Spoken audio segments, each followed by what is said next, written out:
The rain has stopped in Cincinnati for the time being anyway, and we're hoping it'll stay that way. This homestand continues. The Arizona Diamondbacks at Great American Ballpark to take on the Cincinnati Reds. And hi again, everybody, alongside Chris Welsh. I'm Tom Brenneman. Welcome, as always, to Reds baseball. Well, Chris, we know about the Reds starting pitching so far. Very inconsistent, at times very good, at other times not so good. But the most unlikely candidate of all in the starting rotation has been the best starter, and he starts tonight in Sam LeCure. Well, you just hope that Sam LeCure can continue what he did his last time out. You see the two starts that he's had this year, April the 7th and April the 12th. Both of them very good starts. Only went 5 the first time out, but his second start, he was just dazzling out there. Only 1 hit, 1 earned run overall, 8 punch-outs for Sam LeCure, who's really not all that much of a strikeout guy.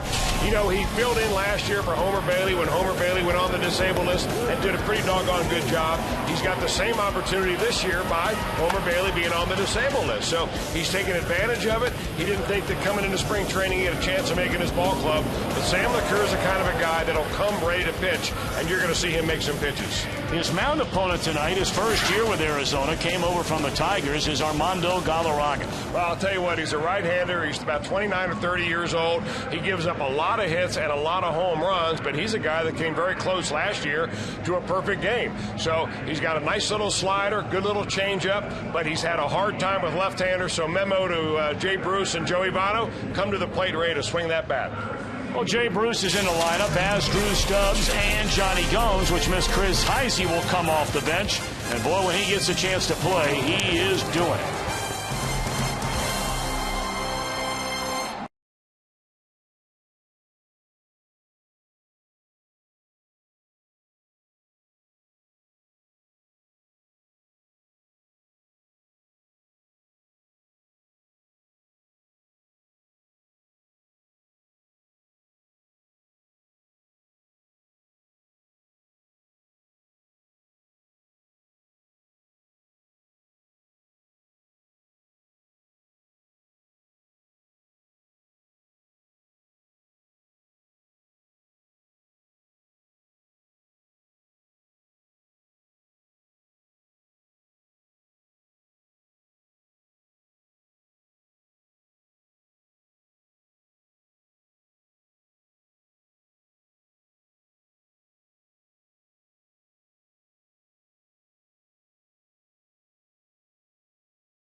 And we're obviously keeping our fingers crossed with Mother Nature tonight. We've had so much rain the last 24 hours in Reds country. And what about the rest of the night, Tim Hedrick?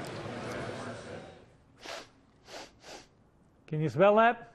Yep, that's thunderstorms that'll redevelop tonight. About halfway through the game, there may be a few scattered thunderstorms across the area.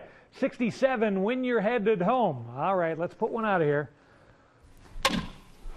Squeeze bunt. There goes Stubbs right across the plate. Very nice, Tim. Thank you very much. What about this guy, Chris Heisey? You know, when he's in a ball game, things happen. There's just no other way to put it around. I mean, last night he comes in, he gets 2 at-bats. One of them is a home run. And he's able to swing the bat on an inside fastball. That's what impresses me so much about Heisey. You try to jam him because he holds his bat so high, but he's able to get that bat head through. He plays good defense. He's very versatile, can play any of the outfield positions and maybe even the infield in a pinch. A good guy. I think a lot of scouts are drooling about Chris Heisey, saying, man, if we could get him from the Reds, we put him in the starting lineup. Right now, he's coming off the bench right here in Cincinnati. Well, is Sam the cure for the Reds' pitching woes of late? We'll find out when we come back.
Farm.com. By your local Ford dealer. Drive one. By Cincinnati USA. Come for the Reds, stay for more fun. Book your trip at CincinnatiUSA.com. And by Skyline Chili. When you're feeling good and hungry, it's Skyline time. Crowd still rolling into Great American Ballpark. The first of 3 with the Arizona Diamondbacks in town. Kirk Gibson, the skipper for Arizona. Let's take a look at his starting lineup tonight. He has Kelly Johnson leading off at second base with Ryan Roberts at third and Justin Upton out in right. Stephen Drew, the shortstop, bats cleanup. Chris Young, an all-star a year ago in center. And Miguel Montero off to a big start behind the plate. Gerardo Parras in left field. Juan Miranda is at first. And Armando Galarraga is on the hill. Starting at 4, the Reds looking for his first decision despite pitching very, very well is Sam LeCure. Well, all you need to do is give Sam LeCure a few runs. The way he's been pitching the baseball, he would be the guy that would nail down that win. And, you know, this is starting pitching staff, Tom. When you came into spring training, Sam LeCure really wasn't even on the radar. Dusty Baker said it himself. Maybe a couple of years ago, yes. Last year, he came in and filled in for Homer Bailey, did a nice job. But, you know, he's a guy that throws strikes. He comes right after you. He is not one bit afraid. And if you want to learn a little bit about pitching, just watch the way he goes about his business. Well, here we go. Kelly Johnson digging in, and the first pitch is high, ball one. We're underway. Adrian Johnson calls the balls and strikes. Gary Cedarstrom down at first. Lance Barksdale at third base. And Fieldon Colbert is the umpire at third. Reds at 9-7 on the year, sitting atop the Central as it's 1-1 to Johnson. Arizona comes to Cincinnati with 6 wins against 8 losses. And one thing both these teams have done very well, Chris Welsh, is score runs aplenty.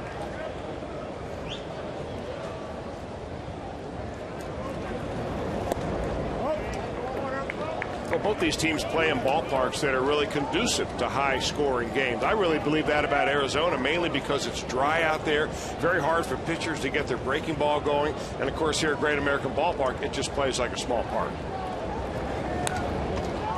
Fastball fouled away, 2-2 to Johnson.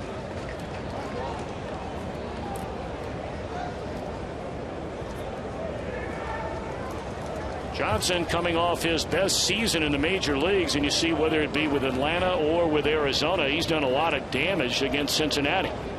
2-2 pitch. Ran a fastball in, he fouls it off. You know, you notice about Sam LeCure, he's not a guy that because his fastball isn't in the mid-90s, he doesn't try to sink it. He's not a big guy. He's only about 6 feet, maybe 6'1" at the very most. I mean, big compared to other pitchers nowadays. But he runs that ball upstairs an awful lot. And has a great change of pace, and he saw it right there. Johnson just got a piece.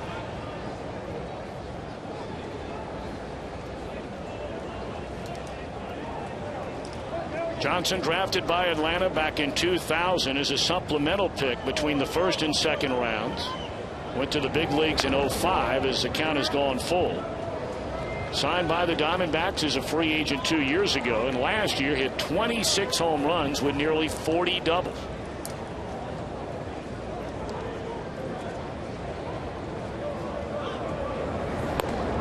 Strike 3 called on the inside corner, and no argument from Johnson. The Reds on defense presented by Ford. We talked about Stubbs in center, flanked by Gomes and Bruce. The big story, the return to the lineup tonight for Brandon Phillips after getting injured in San Diego. Sat out the entire Pirate series.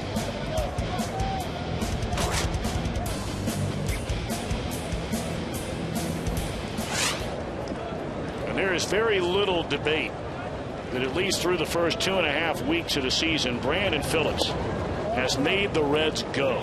All around, he's probably been their best player so far this season. Playing like he's on a mission. And that mission might be to have that contract of his extended beyond, to become a Red for a long, long time. Of course, the Reds have an option on this contract at the end of this year, and Brandon Phillips would like to join the party of everybody else who got those extensions. Well, I think he's driven this year. I mean, the guy is really playing with some extra zeal. Ryan Roberts lifts a fly ball into right field, and that will carry all the way to the seats, and it's 1-0 Arizona. Pretty good bit of hitting right there on a 2-0 count. Sam LeCure says, all right, I'll play it safe. I'm going to throw a fastball away, and we'll see if Ryan Roberts can take that pitch the other way. And he does, and hits his second home run of the year. Well, that young man, little guy, has got some pop.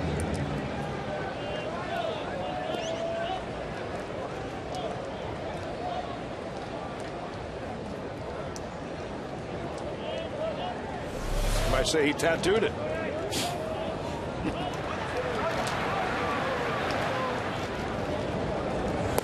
Justin Upton, a big swing and a miss. So again, falling behind earlier, the Reds. You know, the key to hitting a ball in the outer part of the plate is to hit it late, hit it right out of the catcher's mitt. That's what Ryan Roberts does right there very well. Usually you think as a pitcher, all right, I'm 2-0. I really don't want to throw him a fastball, but if I locate it right, it's going to take a real good swing by the opposing hitter to do some damage. And that, sometimes you tip your hat, and I think that's what you do right there. 1-1 to Justin Upton. A foul ball out of play. Got to look at a Performance Honda Exmo camera on that home run swing and contact from Ryan Roberts.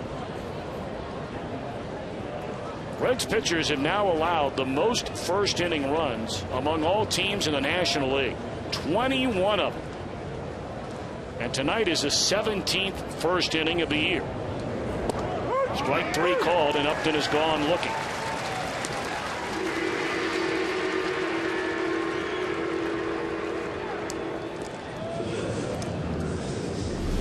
Pretty good location on both of the strikeout pitches for Sam LeCure. He hits the mitt right where Ryan Hannigan wanted it right there. Froze the hitter. It's just a good old-fashioned four-seamer.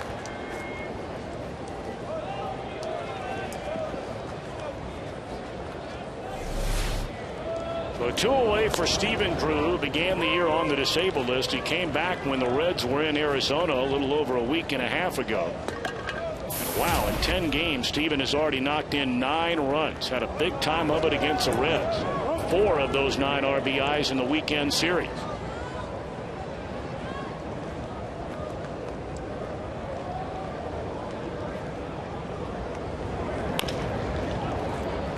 Phillips. Tovado inning over. But a solo home run by Ryan Roberts has given Arizona a 1-0 lead with the Reds coming to bat.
Low home run, so the Reds coming to bat, and Dusty Baker's lineup has Drew Stubbs in center, Brandon Phillips back in there at second with Joey Votto at first.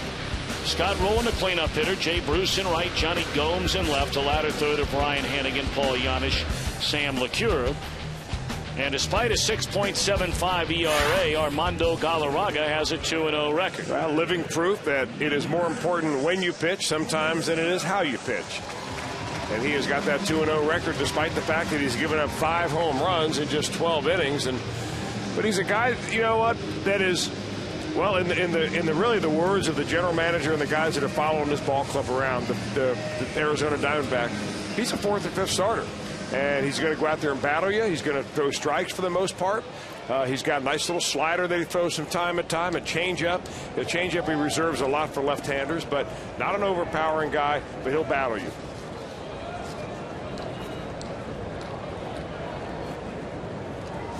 So Drew Stubbs digging in and looks at ball 1 low and away. Drew a .273 batter, 3 home runs, 10 runs batted in, and has 4 stolen bases already in 5 attempts, and that's a roller foul. 1-1 to Stubbs.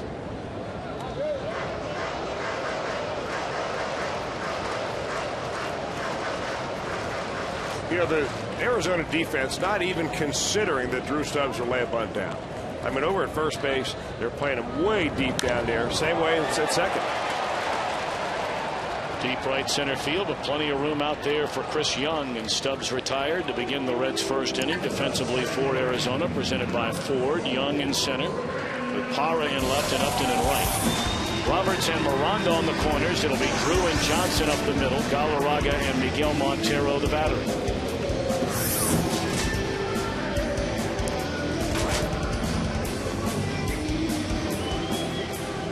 Brandon Phillips back in the lineup after missing the last 4 games.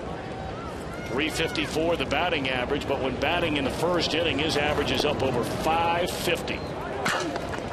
5 hits in 9 first inning at bats, and has drawn a couple of walks to boot. Yeah, you just hope that the time off that he had to take to nurse that groin injury back to health didn't get him out of that special little zone that he was in.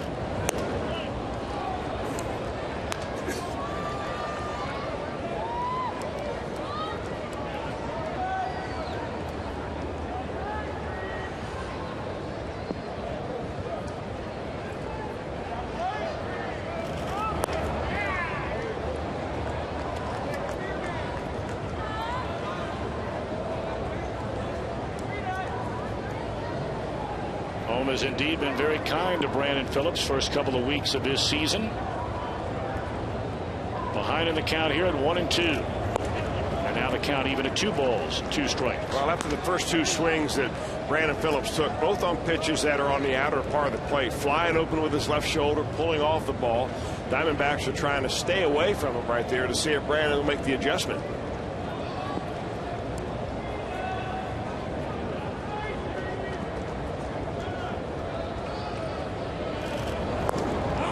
Went out there again, and he takes it for ball 3. You know, none of those pitches after he got to an 0-2 count even really looked like a strike coming out of his hand. Everything was so on the corner or off that it never really gave Brandon Phillips the chance to consider swinging on it. Now he's got to throw a strike. 2-hopper.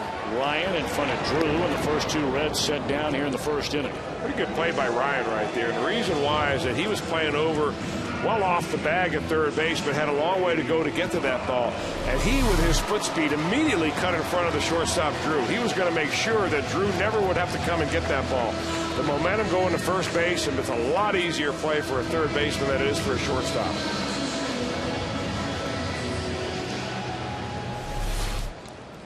Two down, Arizona leading 1-0 here in the first, and now Joey Votto batting a cool .429 with a pair of home runs and 8 batted in. He looks at ball 1. Just locked in.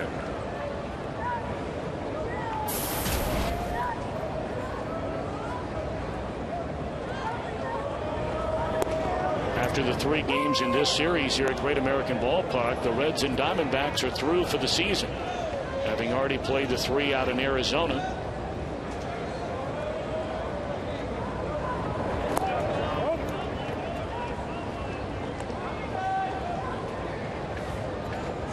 May recall the Diamondbacks beat the Reds 2 out of 3 at Chase Field 2 weeks ago.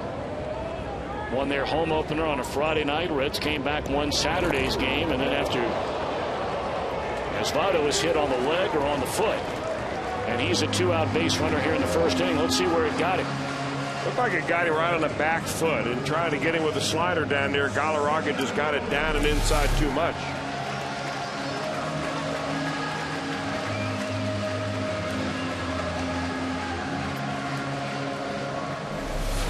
So that means Joey Votto has now reached base safely in 34 consecutive starts, and has reached base safely in 121 of his last 129 starts. That is something else.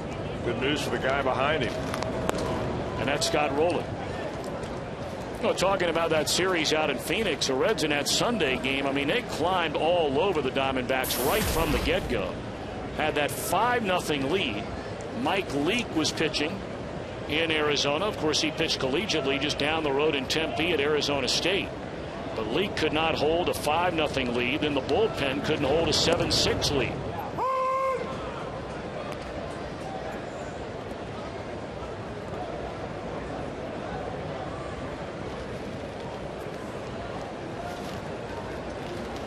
But for the first time all day long, we're actually seeing a little bit of sunshine. Just about the time it's supposed to go hide for a while.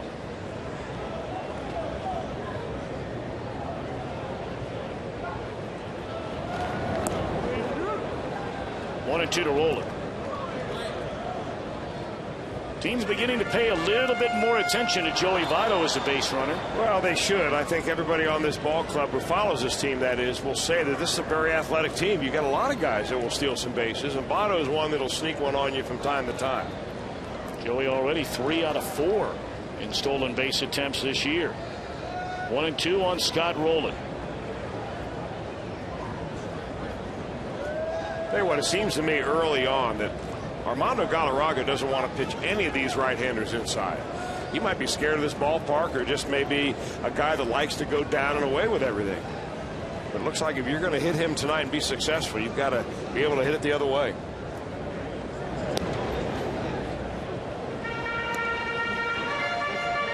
Galarraga sort of came out of nowhere after bouncing around with a couple of different organizations when he wound up with the Tigers in 2008 and was a 13-game winner that year. And in the American League with an ERA barely 3.5. That's mighty good. And And it's served the other way. This will fall in for a hit. No, it will not. A sliding grab by Upton. And a nice play by Justin Upton to take away a hit for Scott Rowland.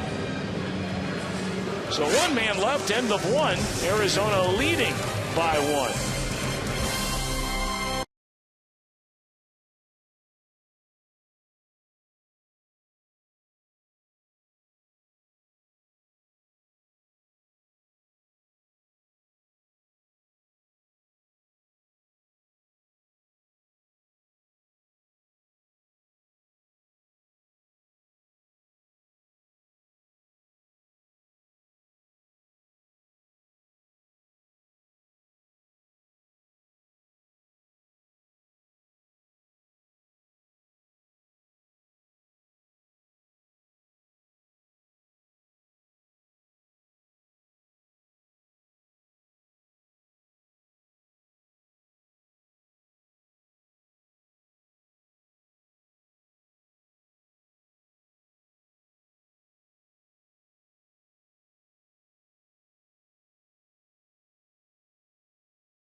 Call 1-800-ELK-OHIO. Chris, this is not pretty. No, you got to tune this up a little bit more. You've got to get more innings out of your starters so you don't burn your bullpen out. It seems like this is what happened to the Reds, say, a decade ago when they had iffy starting staff. The bullpen was great, but by the time August comes around, you're all burned out. Don't want to set that pace right now. That's why it's important for a guy like Sam LeCure to come in and give the bullpen a rest. Give the Reds 6 or 7 innings tonight so Dusty Baker doesn't have to go to a bunch of arms just to try to cover some innings up.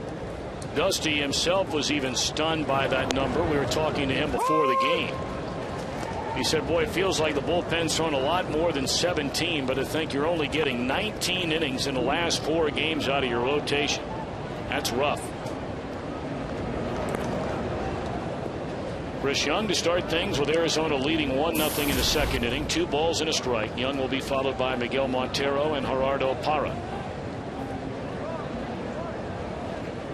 Young hit that back-breaking 3-run home run to left center field in that Sunday Arizona come from behind win.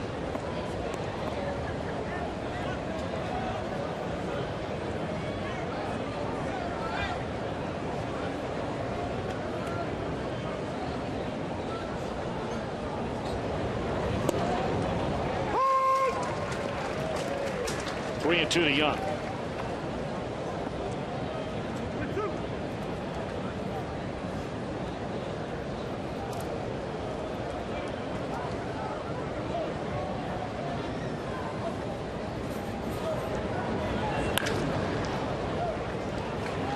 LeCure throws strikes and comes all the way back from being down 3-1 in the count to get Young on a ground ball to Paul Janisch. 1 out.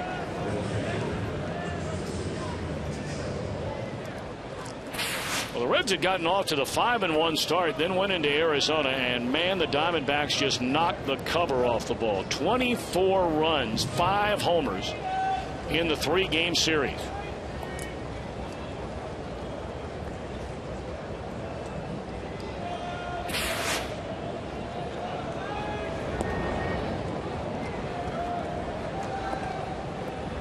Diamondbacks have been expecting big things from Miguel Montero since coming up through their minor league system. His problem staying healthy. But off to a very good start here in 2011. He's ahead in the count. 2 balls, no strikes.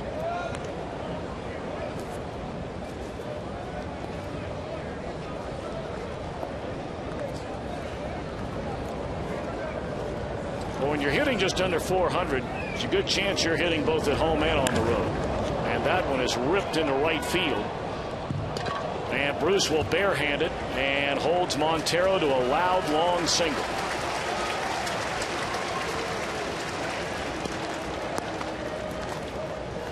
Well, now you see why Sam LeCure is trying to crowd him inside with the fastball, because when Miguel Montero gets his arms extended and rips that ball out over the plate, he's got plenty of power. Nearly got home run number 3 right there. Bruce on the spot, and Montero held to a single.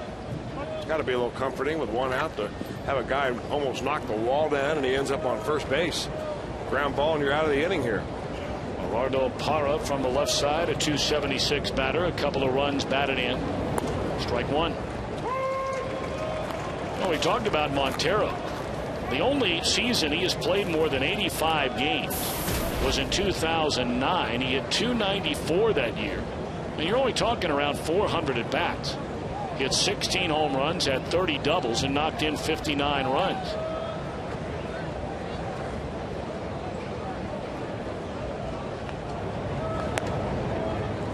One and one to Parra. You know, with Montero, though, the other thing, Tom, if you look inside the numbers and you start looking at his on-base percentage, for a young guy, he gets on base an awful lot. He's got very good discipline at the plate.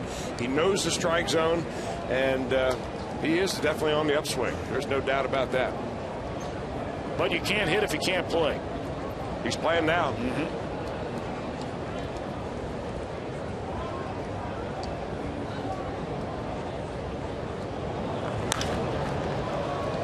In the air, left field, Johnny drifting back on the track, and a nice play by Gomes for the second out of the inning. Okay, the ball carrying tonight. I'm not sure why, because there's really no wind, or as Jim Kelcher put it, the wind's blowing straight down tonight.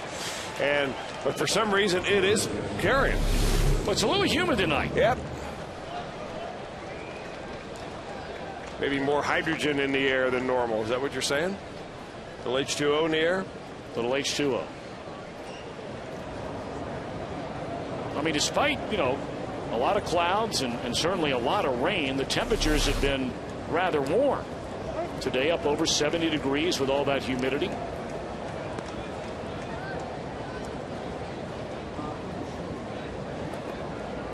It's a very pleasant night for a ball game. Hopefully we'll get this thing in. More rain is on the way. Yeah, you like humidity. Hang around for a couple of months.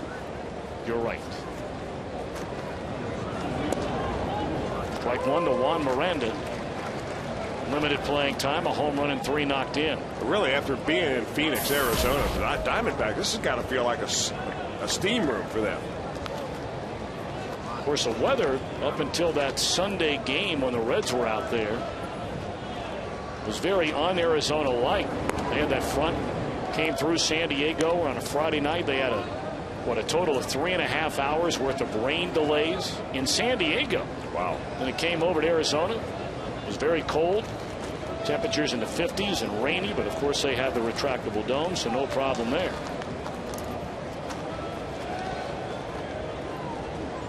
One on, 2 out. Arizona leading 1-0. We're in the second inning. 1-1 on Miranda.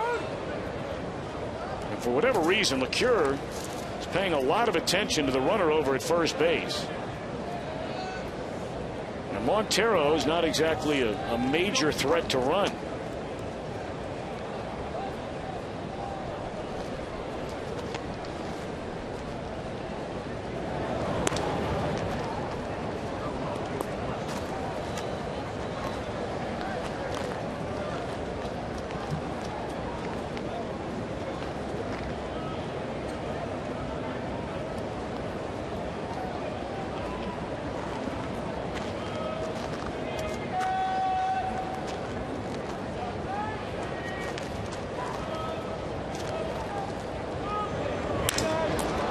Broken back, but carries all the way to the track, and the inning is over. A hit, a man left. Arizona leads 1-0.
Award-winning rendition of Reds Live on Fox Sports Ohio with Jim Day and Jeff Pecoro, presented by Ray St. Clair Roofing.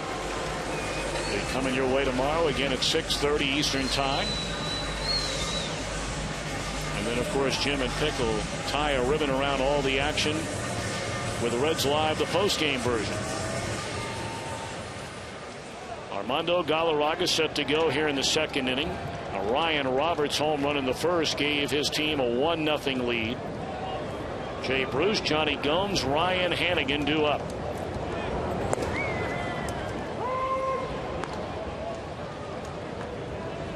Jay, a pair of home runs, 6 runs batted in, has that batting average creeping up around 270.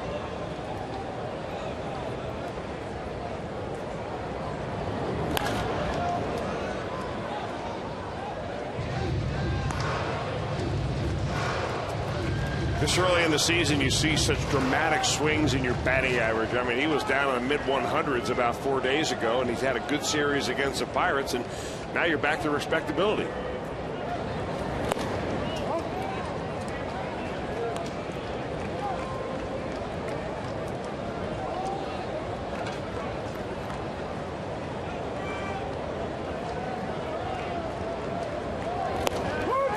Strike 3 called on the outside corner. First strikeout of the night for Galarraga. Couldn't feather it in there any better. Little backdoor slider. Jay Bruce gives up on it, comes right back and touches the outside corner.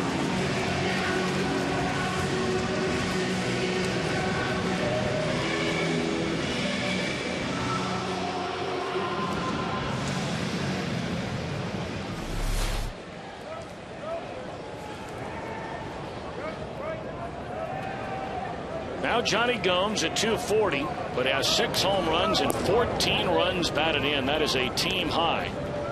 And of course, Gomes getting on base regularly when you throw in all of the walks. 15 of them so far for Johnny this year.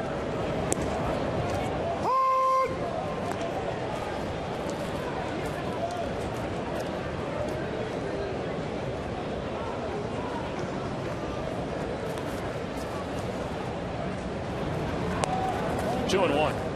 Galarraga comes from an interesting background. His mother was a chemistry teacher. His father a marine biologist. He grew up in Venezuela.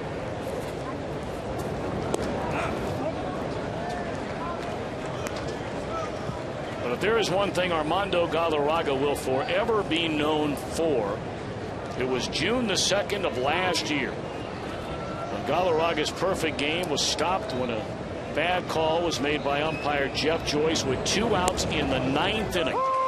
That cost him a perfect game. 3-2 to Johnny Gomes.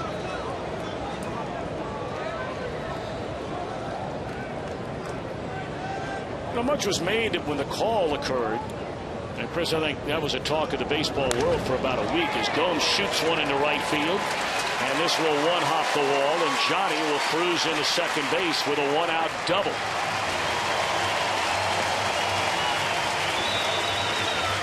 So Johnny safe at second, safe and secure in New York life. What a great bit of hitting right there by Johnny Gomes. The outfield of the Arizona Diamondbacks pulled way around towards left. They're trying to figure that Gomes is a pull hitter and he'll never hit the ball down the right field line. Well, he beats all the odds right there. And just a short little snap swing on a pitch that he waits on and picks up a 1-out double.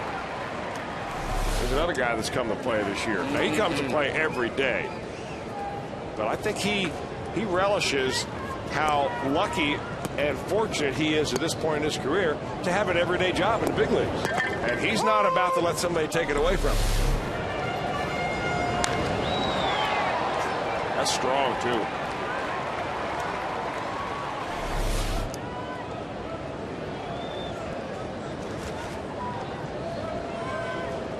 Hey, there's nobody near him at second base to try to keep him close.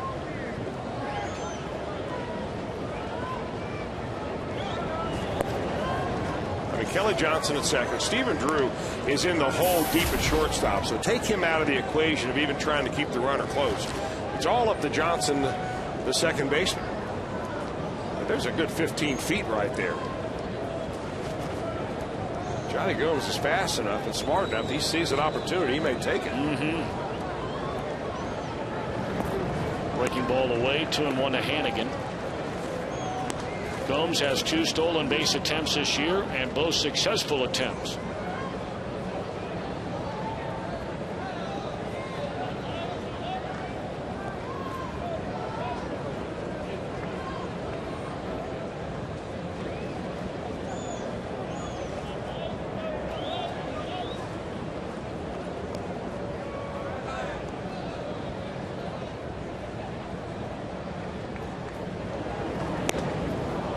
Two and 2 to Hannigan.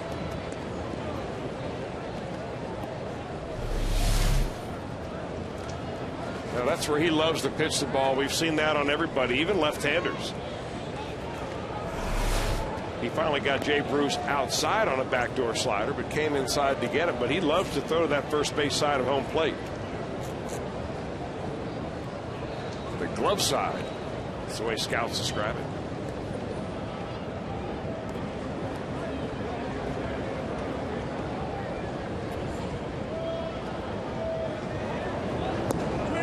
Started 2, they appeal, and no. Gary Cedarstrom, 3 and 2 to Hannigan. Hey, one thing that Galarraga does, he's in somewhat of a predictable pattern with the runner at second base. He has not once yet looked home, looked to second base, looked home, and then looked back again. Once he turns his head to go back home after he's checked you out at second base, he's going home.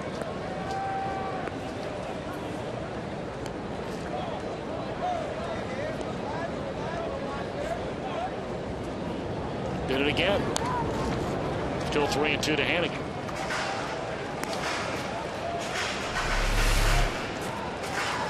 They'll look at you, and now he may eventually get around and do it twice, maybe step off, maybe try to look the runner back a little bit. Maybe he's really not worried about Johnny Gomes stealing third base, so he's not paying much attention to him. But those are the kind of patterns that you're always trying to pick up when you're a base runner or a coach or even an intern down in the bowels of the stadium, looking at all those films and of the games that you're watching, cataloging things. Those are the kind of things that teams come up with now that you had to find out on your own 10 years ago. Still 3 and 2 on Hannigan. Gomes a tying run out there at second base. That one ripped foul.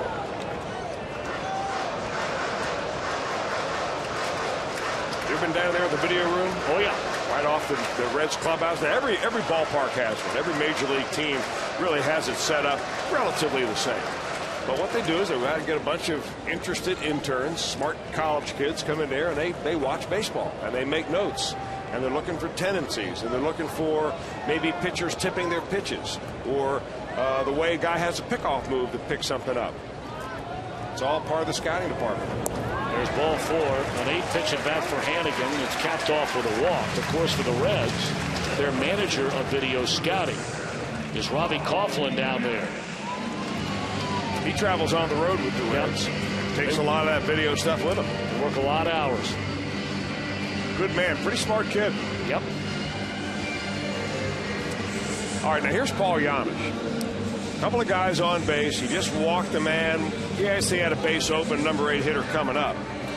If you're Paul Yanis, be ready to swing at the first pitch if he's throwing it in there, because he doesn't want to get behind to you. Good numbers for Yanis at 327, 4 runs batted in. 2 on, 1 out. Reds down a run here in the second inning. And that's a pitcher strike there.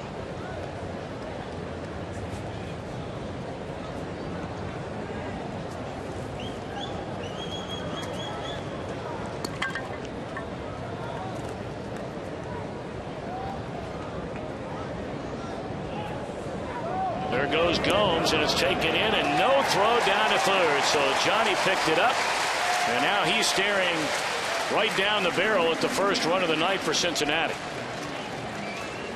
Well, it's so much friendlier to be able to be at third base rather than second base for the guy at the plate. Big jump right there. Neither infielder really ever jockeyed him back very much, and finally Johnny got the opening. But Gomes excited down there at third after stealing that base, smacking the hands together. He brings so much fire to this club every day.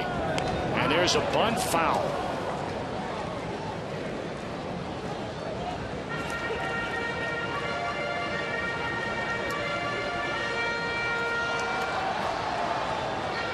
figured he bunted on his own right there.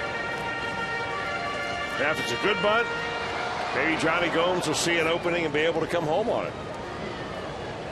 We saw a play like that the Pittsburgh Pirates did the other day. They had Garrett Jones at third base in the bunt. I couldn't figure out why he did it, but we thought it was a squeeze. It turned out not to be.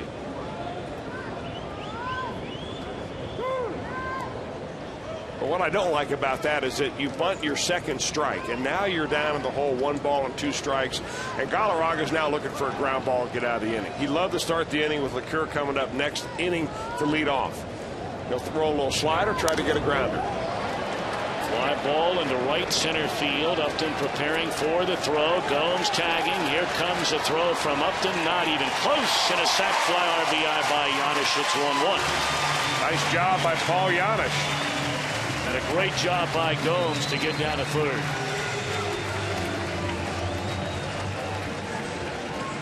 And that's really the difference maker right there, Tom, because if Gomes doesn't get to third base, he's standing at second base while Justin Upton makes that catch, flips it back into the infield, 2 out, 2 on, no problem. But instead, a little bit of hustle, a little bit of chutzpah out there, gets him to third base and brings him on in to tie this Wago up. Can you spell that word? No. Can you? Not a chance. No. I can't even say it, much less Neither spell can it. I'm sure I mispronounced it. Might not even be the word I thought it was. The word I understand, I'm being told by John Browdy, is chutzpah. Oh, is it? Yes. Isn't it spelled with a CH? Chutzpah. Chutzpah. Well, there I go getting hooked on phonics. But I bought it. You can at least hang your hat on that. It is spelled with a CH. Yes, it is. Okay, well. So there you go. I'm throwing those set of tapes out. You're working on your Hebrew at home, are you? Hooked on the phonics Hebrew style. Yeah, indeed. 1-2 on Sam LeCure. Got a long way to go. And we thank John Browdy down in the truck for righting the ship. Strike 3, and that'll end the inning. So a double by Gomes, a stolen base, a fly ball from Giannis, and at the end of 2, we're tied at 1.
When I got home, or try to like do some extra work, so when I got to the field I'd be okay. It seemed like I'm okay to really play, but you know, it didn't really happen. It didn't work, so it is what it is, man. I'm just happy that I'm playing today finally. Always wanting in that lineup is Brandon Phillips. That's our Geico Direct quote of the night.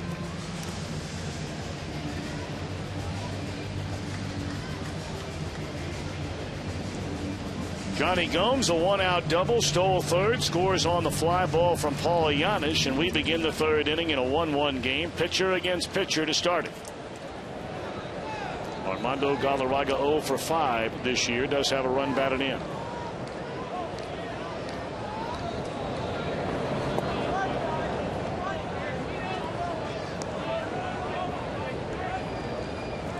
If you're just joining us, Arizona got its run on a one-out solo home run to right field by Ryan Roberts.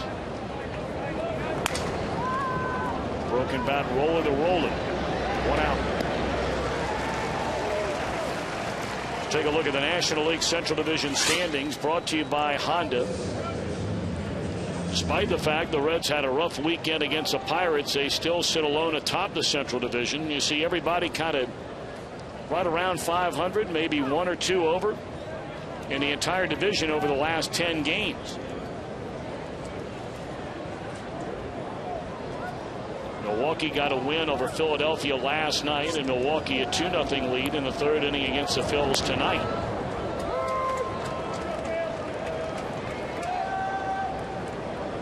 And the Cardinals already in a rain delay. They're at home against the Nationals after having yesterday off. Drew Stubbs racing back. Track wall goodbye. 2-1 Arizona. Man is the ball carrier here tonight.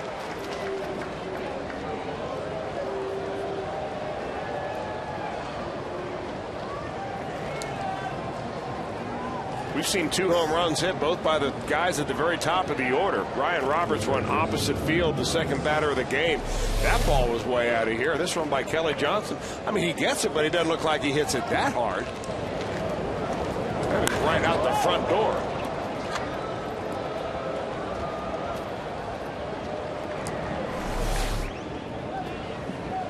Home run number 2 for Kelly Johnson. We told you he clubbed 26 of them last year. Here's Ryan Roberts, who hit his 3rd home run of the season and his first at bat tonight. So the Reds tired, and Arizona recaptures the lead. 2-1 game.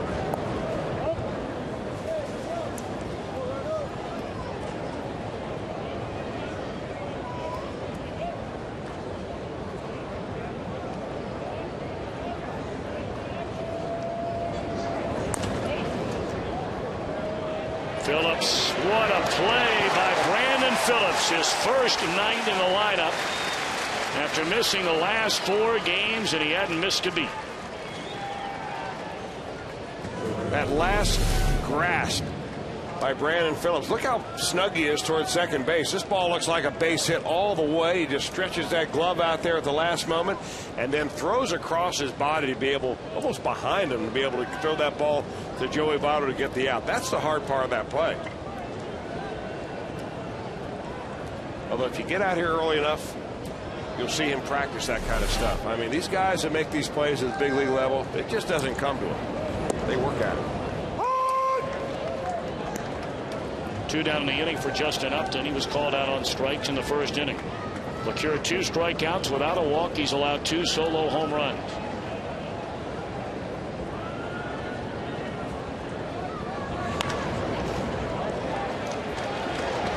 Perfect throw by Rowland on the 2-hopper there, and that's sad, but Johnson snaps a 1-1 tie with a long one to center.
Tuesday Reds game. As a Fox Sports Ohio viewer, you can get exclusive deals on Reds tickets. Right now, you can get an all-you-can-eat seat for the April 21st game against Justin Upton and the Diamondbacks. It's day after tomorrow.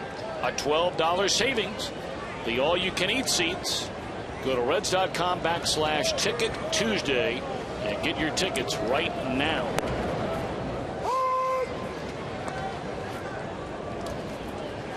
Solo home runs by Ryan Roberts and Kelly Johnson have given Arizona a 2-1 lead as the Reds have a top of the order against Armando Galarraga here in the third.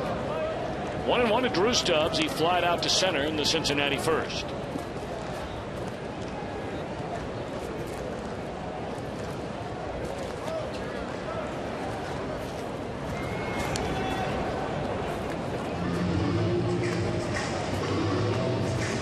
You know, we were talking about that situation last year when Galarraga should have had the perfect game. And if you follow baseball just a little bit, many remember what happened. After the call was made in the ninth inning with 1 out to go for a perfect game, pitching for the Tigers at the time. That one was fouled out of play. After the game was over, the umpire came into the Tigers locker room and personally apologized to Galarraga. It was on this play, saying Galarraga missed the bag. That would have been the perfect game. Clearly he touched the bag. And then the next day Galarraga went out and presented the Tigers lineup card, and tears were shed. And they're shed in Arizona right now as Stubbs has tied the game.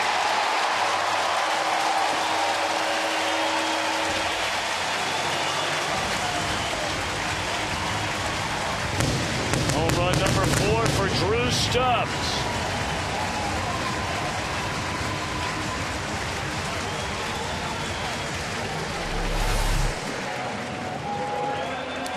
Well, I know that coming out of spring training, Dusty Baker was a little waffle on who he was going to use as a leadoff man on a daily basis. They want to try Stubbs. He's obviously the best choice if he can handle that spot. But man, oh man, he gives you a completely different dimension when you start hitting the ball out the way he does. He's had home runs, 2 of them to right field, 1 out of center field. I think 1 to left. Plenty of power everywhere, runs like a deer. He's on pace to hit a whole bunch of long balls this year.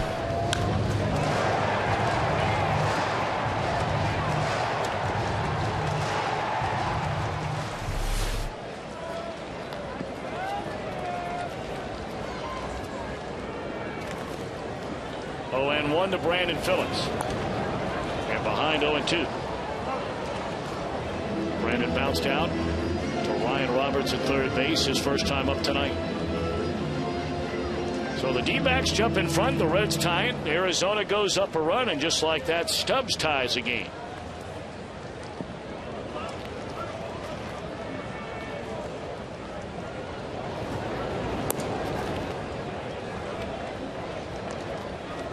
Great American Ballpark will certainly give up the home run ball.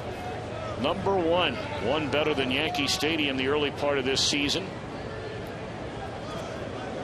Of course, the Reds have played 10 games, and this being the 11th at home. And that's among the most by any club in baseball so far this young year.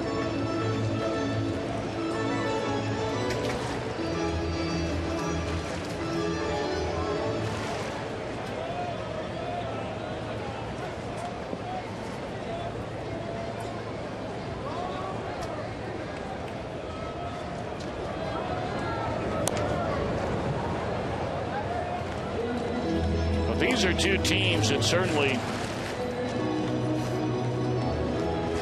score most of their runs, or not most of their runs, but a higher percentage of their runs via the long ball.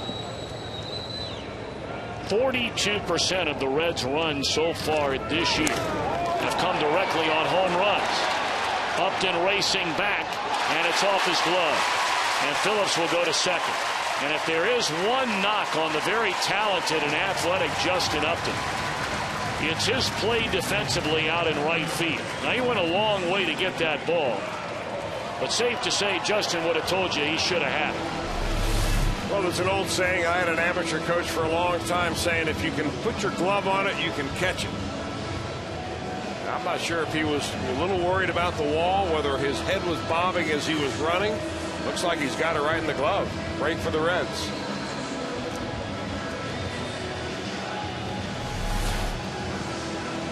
And you know, you watch Phillips run there, Chris, and I mean, he was gnawing at the bit to get back in the lineup, but he's still not at 100%. He's got to pick his spots, I would imagine, for the next week or two. Well, I think he kind of watched that ball a little bit, to be honest with you, coming out of the box. I thought he hit it better than he did, and then when he saw that ball go off the glove of Justin Upton, he cruised into second base easily. But you're right.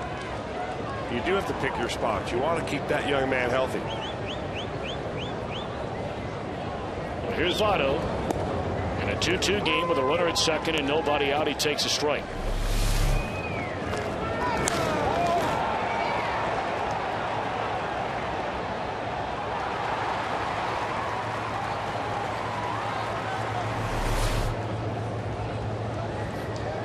To Joey Votto.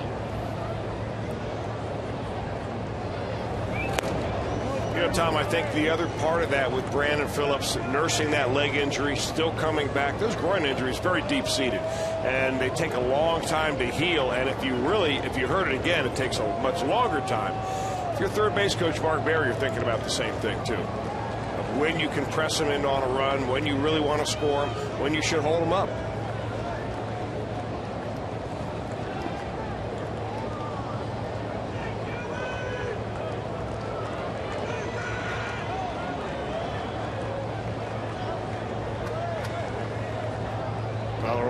Really slowing the pace down of this one with a runner out at second in this 2-2 game in the third inning. Beat Votto with a fastball in there, and Galarraga ahead of Joey at 1-2. Not a spot where you'd expect Brandon Phillips to steal. Nobody out. Don't want to make your first out over there, and you've got Votto at the plate. But Brandon Phillips has really nobody to worry about out there at second. Stephen Drew playing still fairly deep at shortstop, and Kelly Johnson way deep at second base. He's not even in the picture to hold Brandon Phillips close.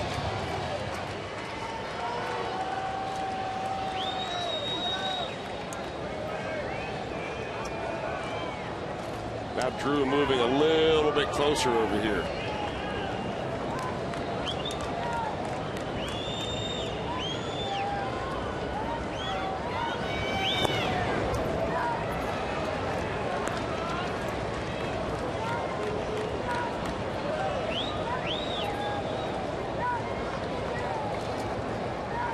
Those numbers for Votto.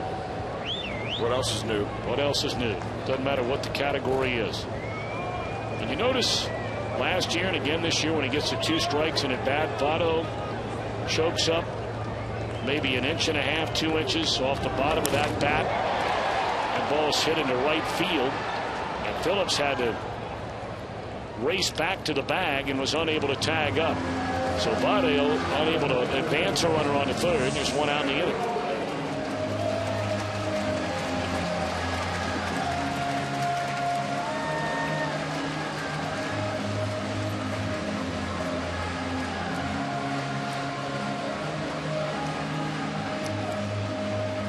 Rolen had a hit taken away on a diving catch in short right center field by Justin Upton in the first.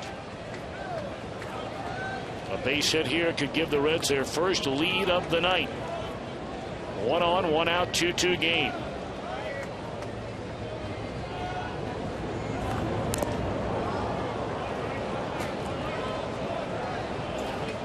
I've got a piece of Fielding Colbert, the home plate umpire, and he's trying to shake off the pain.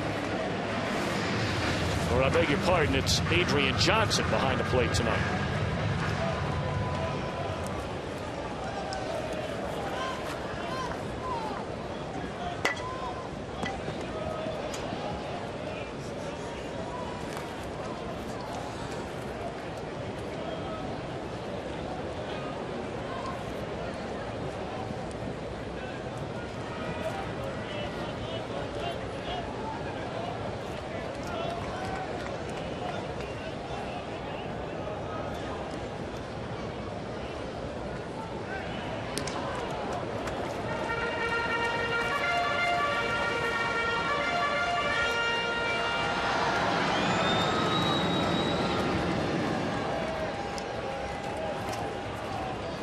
you don't know if Phillips is feeling well enough to steal a base here. He's a perfect 2 for 2 on the year. But Johnson continues to sneak over there from a second base position. 0-2 to Rowland.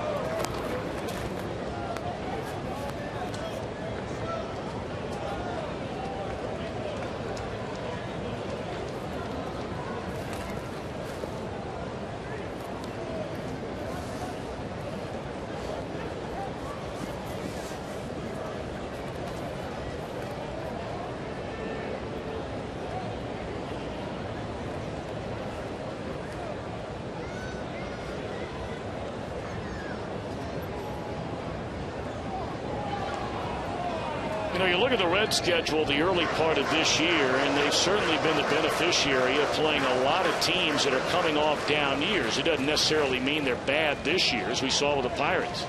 They're a much improved team. Chris, you talked a lot about that over the weekend, and you know what Clint Hurdle has brought to that team, certainly a lot more energy, a very positive, upbeat personality. 0-2 to Rowland. And hit down the right field line, and this will give the Reds a lead. On an 0-2 pitch, Rowland an RBI double, and Cincinnati has a 3-2 advantage.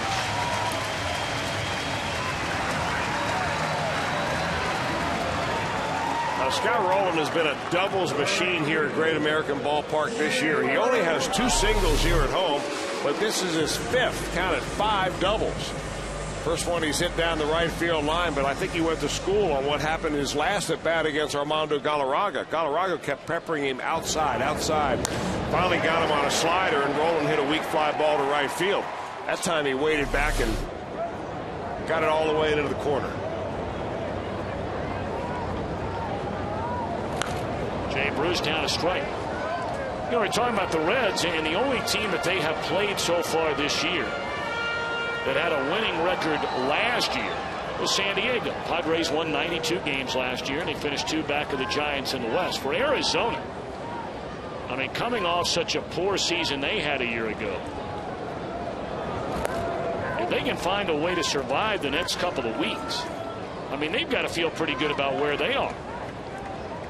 Granted, they're 6-8, but they have the Major League's toughest schedule. They have faced teams with a 500 or better record in 27 of their first 37 games of the year, including 15 of the first 18.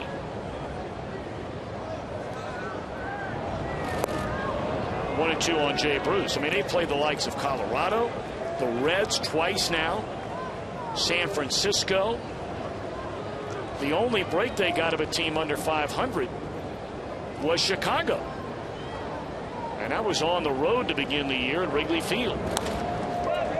Out in front of the plate. Throw is in time. On to third goes Rowland. There are 2 outs in the inning. Well, the Reds get it done with an RBI this year. That means another $25 from Shakely goes to the Reds Community Fund. Shakely. It's done.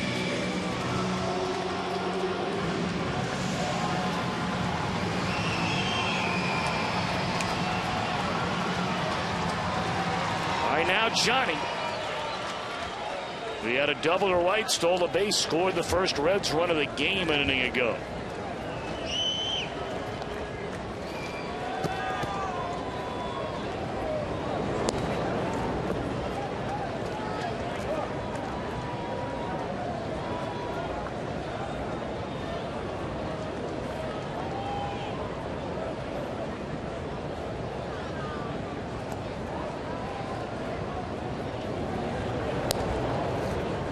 These are the situations where Gomes has been so good through the first 4 months of last year and early on again this year. Finding a way to get that run in. We'll see if he can do it again.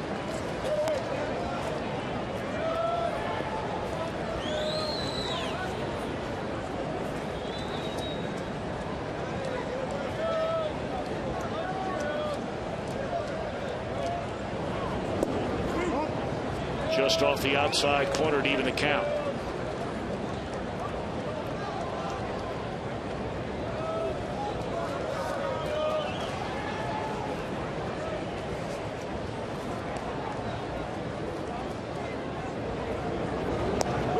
Strike 3 called on the outside edge, and that'll retire to side. But Stubbs starts things with a game-tying homer.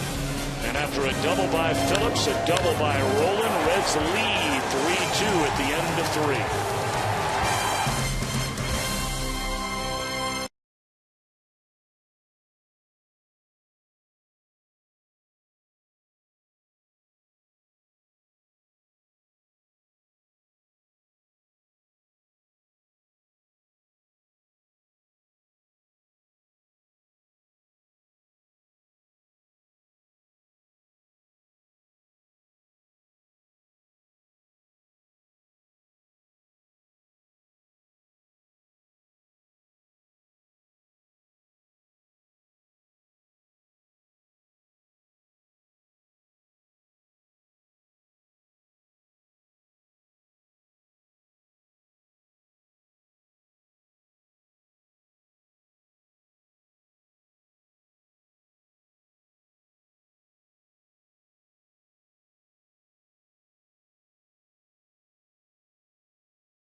JTM Food Group, proudly serving America's restaurants, schools, retailers, and our military around the world.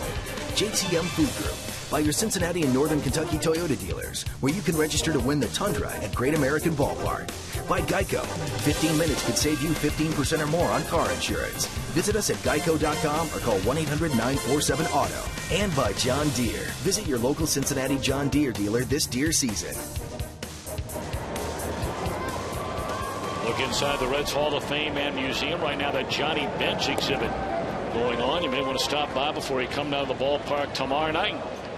Tickets are available the last 2 games of this homestand.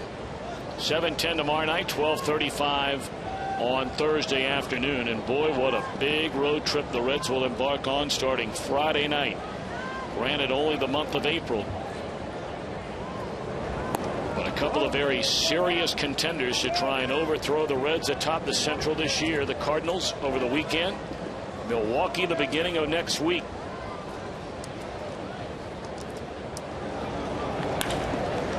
And Stephen Drew leads off the Arizona 4th inning with a base hit into right field.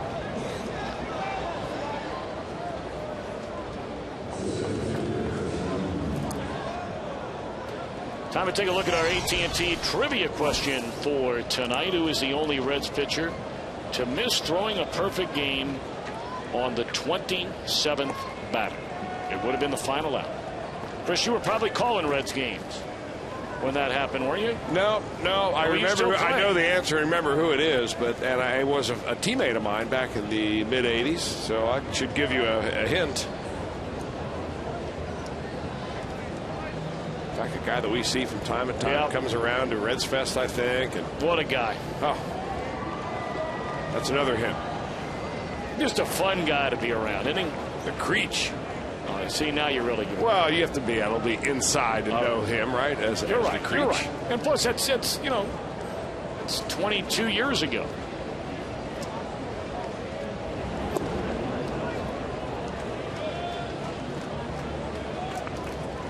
Ball one to Chris Young. He bounced out to Paul Yanish on a 3-2 pitch his first time up.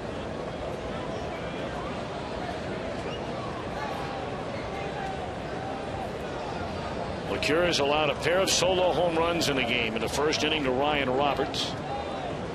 And in the third inning to Kelly Johnson. And Young, a guy who can certainly hurt you with a long ball. There's a strike. 1-1.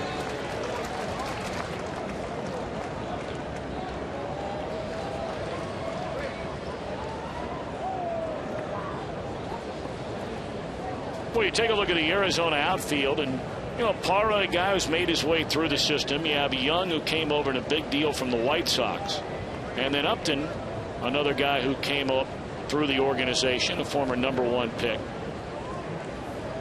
And in Arizona, they still scratch their head and think about what could have been, and for many they think about what should have been. I mean, remember, it's an organization that had originally Carlos Gonzalez, whom they traded to get Dan Herron from the Oakland Athletics. And then, of course, he was moved to Colorado, where he was among the best players in the league last year. So they had him. And he also had Carlos Quentin, who a couple of years ago was a runner-up for the American League's Most Valuable Player Award.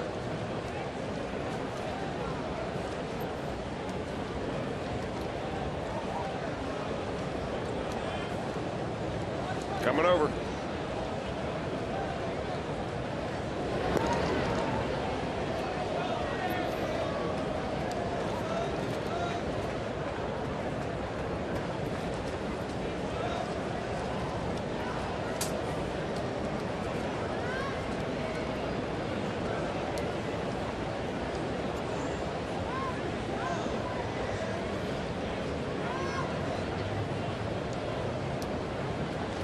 Drew a very short lead over there at first. He's a good runner, certainly a better than average runner, but not a guy who attempts to run much anymore. Even though he's still a young man, he was a guy when he first came to the big leagues, you thought he'd be a guy capable of stealing 20, 25, 30 bases a year for you.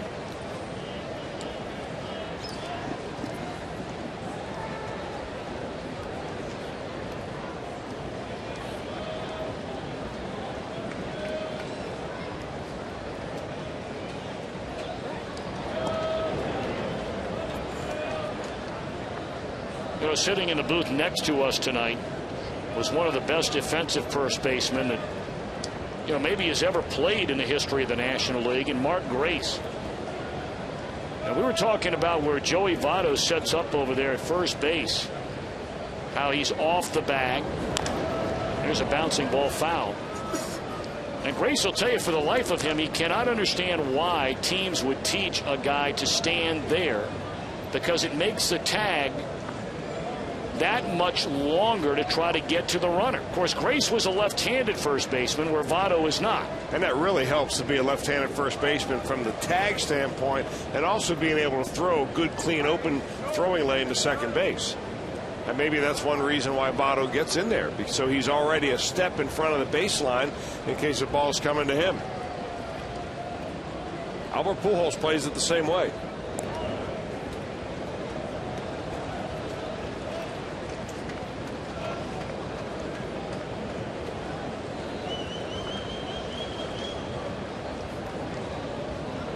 And I hate to tell Mark Grace this, but they were probably little kids when Mark Grace was at first base. I don't think there's any debate about it.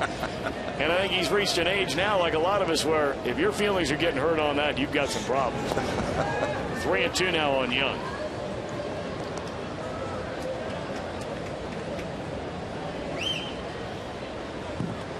Well, not what LeCure had in mind to begin this inning after his team had just scored twice to give him a lead. He allows a base hit to the first batter, and now the count runs full on Young. We'll see if Drew is running over there on his 3-2 pitch. Possible strike him out, throw him out if he is. Not running. We'll do it again. One thing Sam LeCure does that a lot of young pitchers ought to take note is that when things begin in an inning to start going away from it, he has a runner on base and he's got a tough count on the hitter, he slows things down a little bit. Sometimes guys get the ball, and I know they want to work fast, and they've been told by their pitching coaches, come on, get the ball and go, keep your infielders on the balls of their feet. But when the inning starts getting away from you a little bit, that's when you slow down.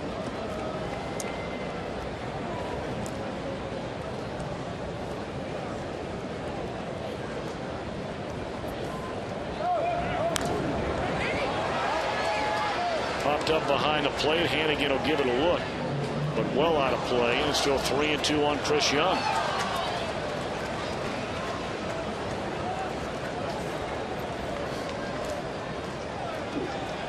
The Diamondbacks completely shattered the record for a team for most strikeouts in a major league season a year ago. With that in mind, their new general manager Kevin Towers, their manager Kirk Gibson really went to work to turn over this roster, with the idea being they would cut way down on the strikeouts, and so far they have. Very infrequently would you see at bats like this from a Diamondback last year. Well, they traded away their worst culprit in that particular category, Mark Reynolds, who went over to the Baltimore Orioles. And Adam LaRoche on the other corners. Right. Those two guys struck out almost 400 times between them. That's what they need down there in Phoenix in the middle of the summer, though, is a nice cool breeze. Good point. Problem is, it creates a very hot breeze. Former great player there, and Matt Williams popped up. Who wants it? Votto, the call and the catch. 1 out. You know, you look up and down that Diamondback staff, Chris, and we were talking about it out in Arizona. I mean, I don't know if their team is going to win any games, but how would you like to have that coaching staff to start a team back in their heyday? Boy, you're not kidding about that. Kirk Gibson, the manager. Don Baylor, a batting coach. Former American League MVP. Kirk Gibson, you know everything he did. Charles Nagy won, what, 150 games for the Indians as a pitcher in his career. Eric Young, outstanding player. Matt Williams, almost 400 home runs. Alan Trammell. That's a star-studded lineup there. Now, does that mean the Diamondbacks are going to win any more games? Probably not. But there's a wealth of winning baseball and big-time players sitting down there in that Arizona dugout.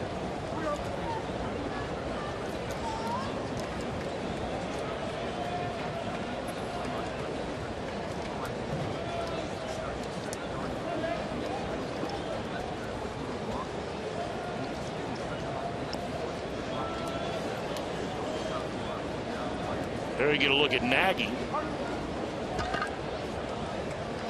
His first year as a full-time pitching coach with the Diamondbacks.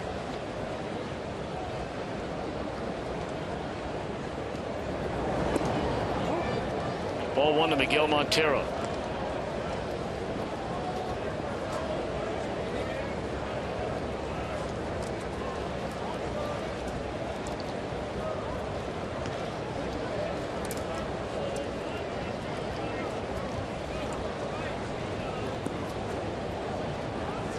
Montero singled off the right field wall, his only time up.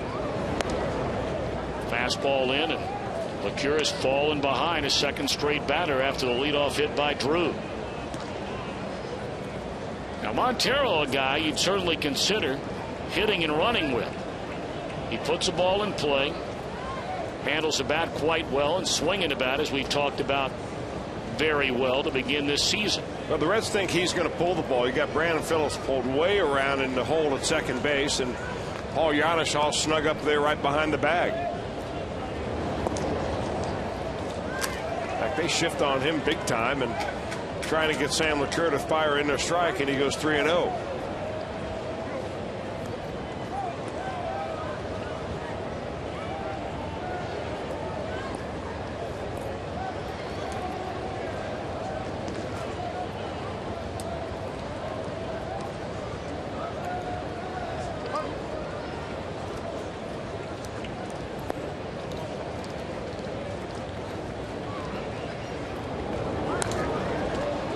Getting ready to say, don't be surprised if Montero's hacking up there 3-0. Yeah, and that's the kind of cut you want to see your hitter take when he gets the green light 3-0. I mean, he is all over this pitch.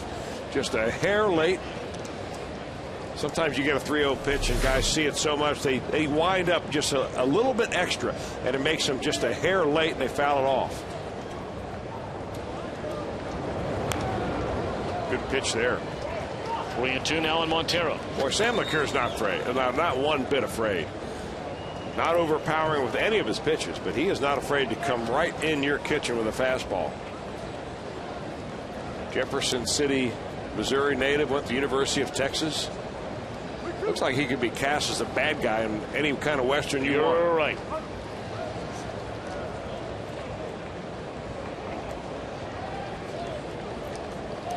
Well, 3-2. Drew was not running on a 3-2 pitch to Young. He is running here, and it's a bouncing ball. He'll avoid the double play.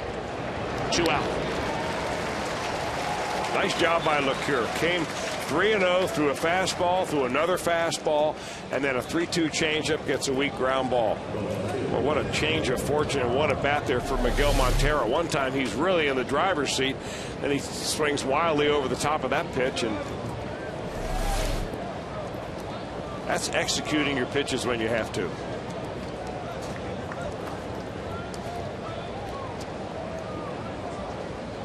Well, you wonder if LeCure is afraid of anything. We brought it up. He's the 8th child born in the LeCure family, which includes 5 older brothers. So probably not a day went by when he wasn't taking a beating from somebody in that house. Yep.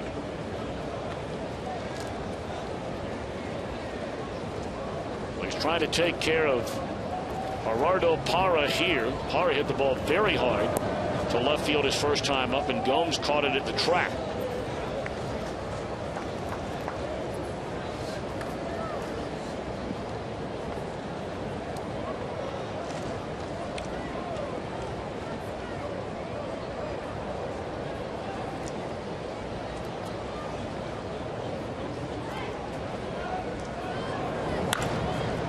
Ground to Giannis, and LeCure takes care of business as Votto snatches that out of the dirt. A leadoff hit. Drew is stranded. Reds still lead 3-2.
In the first inning, a home run to put Arizona in front 1-0. And then after the Reds tied the game, Kelly Johnson with a blast to center field to make it 2-1 in the third. But then in the Cincinnati third, a game-tying home run by Drew Stubbs. And after a double by Brandon Phillips with 1 out, a run-scoring double from Scotty Rowland. Reds lead 3-2. That's where we stand as this ball is driven by Hannigan on the first pitch to right. And room out there for Upton. 1 pitch, 1 out.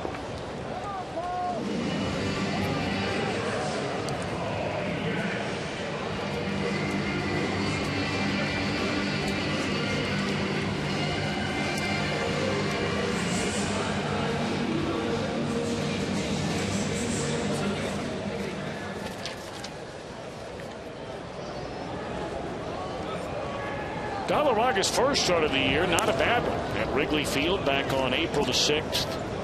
Got the win, going 7 innings, allowed only 5 hits and 4 runs in a 6-4 defeat of the Cubs. But then in 5 innings gave up 9 hits and 5 runs when St. Louis came to town, and that's right after the Reds had lost 2 out of 3 to the Diamondbacks. St. Louis came in and just steamrolled Arizona. Cardinals had gone nearly the first week and a half without scoring 4 runs in a single game. And they just lit up Diamondbacks pitching, including the guy we'll see here tomorrow, who looked unhittable when the Reds were in the desert, Ian Kennedy. In fact, both the pitchers the Diamondbacks are going to run out there the rest of this series had both pitched very well against the Reds in that series in Phoenix. Kennedy and Daniel Hudson. Yep.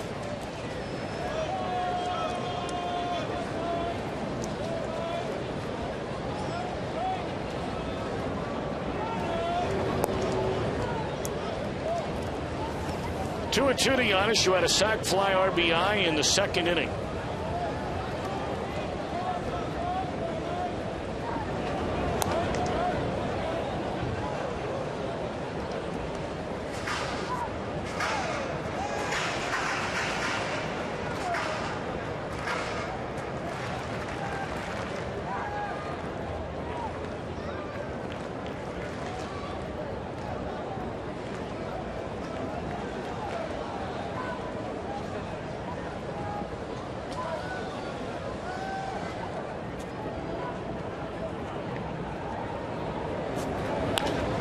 Pulled to the backhand side by Roberts, and he throws out Giannis, and the first 2 gone. Let's answer our AT&T trivia question. Who went to the final out before losing a perfect game as a Red? Chris Welsh. The Creech, Ron Robinson. Right? You got it. On a 2-2 pitch, Ron Robinson allowed a single to Wallace Johnson on May the 2nd, 1988 against the Montreal Expos. The very next batter, Tim Raines, hit a 2-run home run. And here's that hit. A 2-2 count. And Wallace Johnson, after Robinson had mowed him down.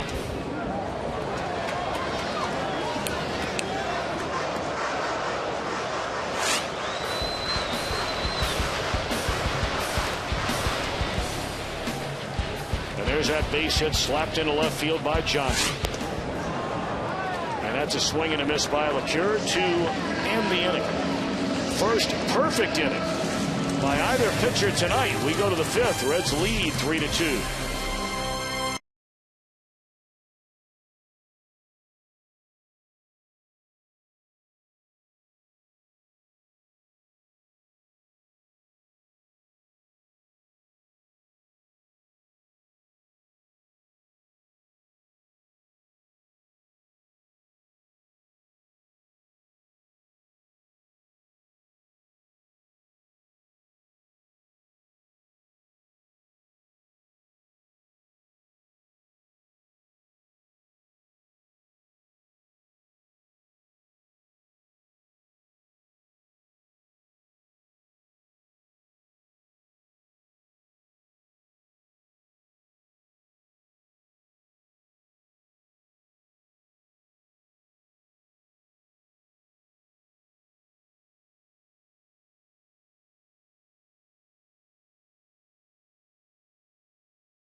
Reds. If a Reds player hits a Toyota Tundra sign during our game tonight, Philip Stewart of Cincinnati will win the new Tundra on display here at Great American Ballpark, and you can register for your chance to win at an upcoming game by seeing your Cincinnati and Northern Kentucky Toyota dealer. Chris Welsh and our entire Fox Sports Ohio crew, I'm Tom Brenneman. We begin the 5th inning. Reds leading 3-2. 8, 9, and 1 in the batting order. Miranda, Galarraga, and Johnson against Sam LeCure.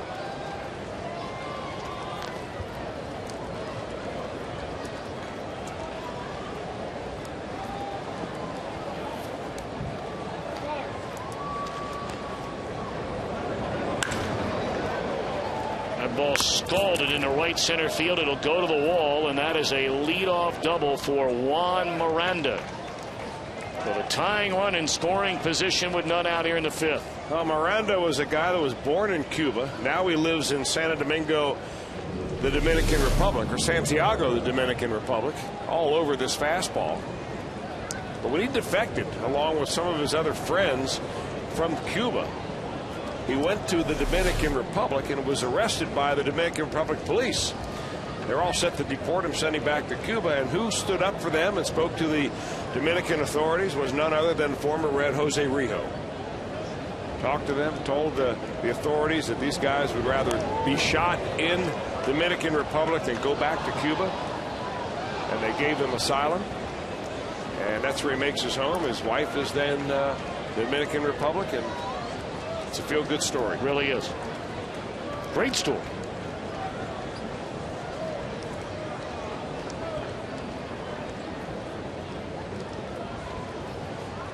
Galarraga without a sacrifice this year. Of course, all those seasons over in the American League where he never got a chance to bat. You know, once you get a strike on a pitcher like that, especially a guy like Galarraga hasn't had much experience at the plate, you're looking for a strikeout right here. That's why Sam LeCure ran that fastball up, hoping that Galarraga would try to bunt at it, and most likely foul it off if he could get any wood at all on it. But just don't pipe it right on down the middle here.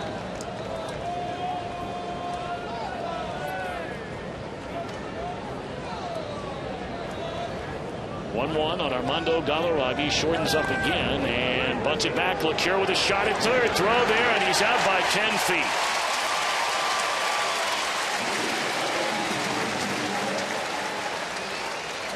Now there's a combination right there. Bad jump, bad bunt, nice bit of fielding by the Reds pitcher. Sam's pretty athletic. I mean, he comes off the mound nicely, but it's pretty much right back to him, turns and fires. And I mean, Miranda is out by 3 steps.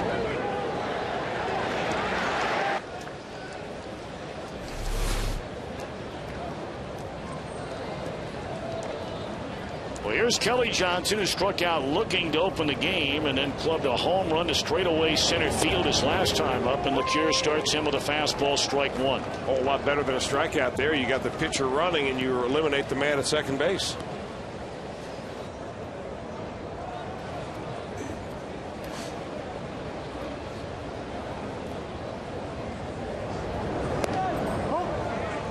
Hey, Reds fans, if you're in the restaurant industry, let JTM Food Group help you with great tasting products for your menu. Inspired solutions, better results, JTM.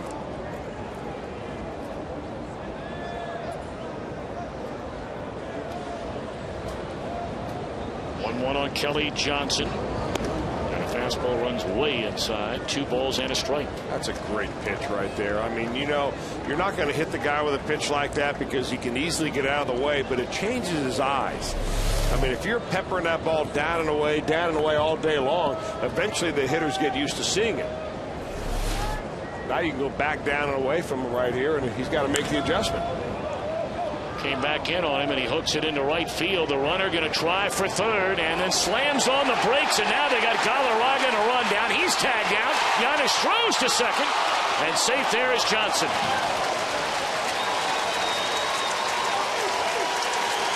That's why you don't mind some pitchers running the bases.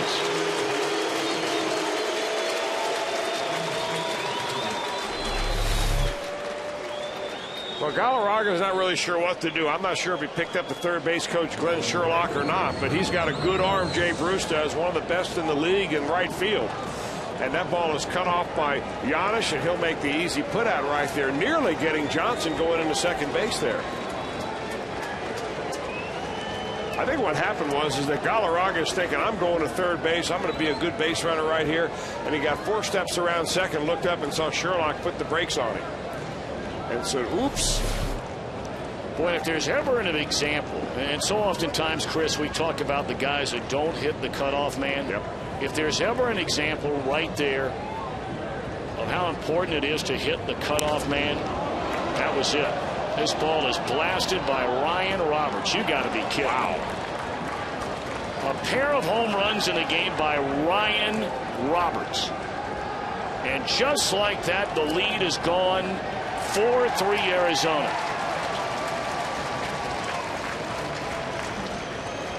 This guy had 2 home runs through the first 3 weeks of the year. He likes his ballpark. You're not going to get many of these kind of home runs in that West Division.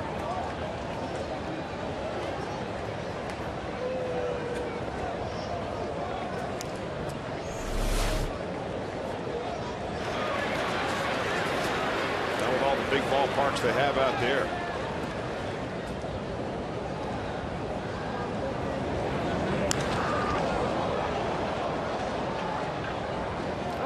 So the top 2 hitters have done almost exclusively, no, it is exclusive, all of the damage in this game tonight. Johnson is homered, singled, scored twice. Roberts is homered twice and driven in 3.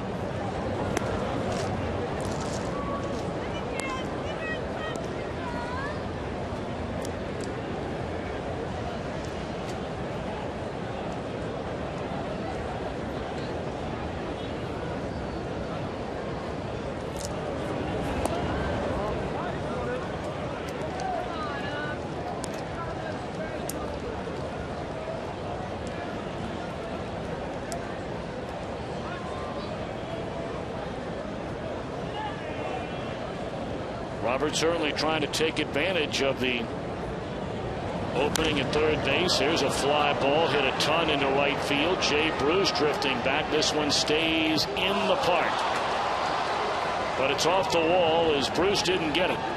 And on his way to third is Upton. I think Bruce just misjudged that ball. I think he thought he had that ball over his head, and it may have hit in his glove and hit the padding of the wall and then made it bounce out of his glove. See if we can get another look at it. Better look right here. Nope, he just missed it. That's a catchable ball.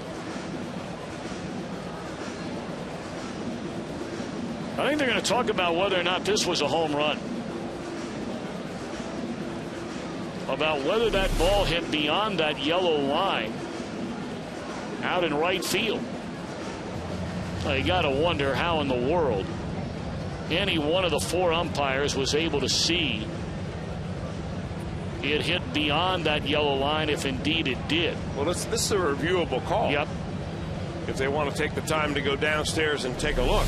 That's what they're going to do.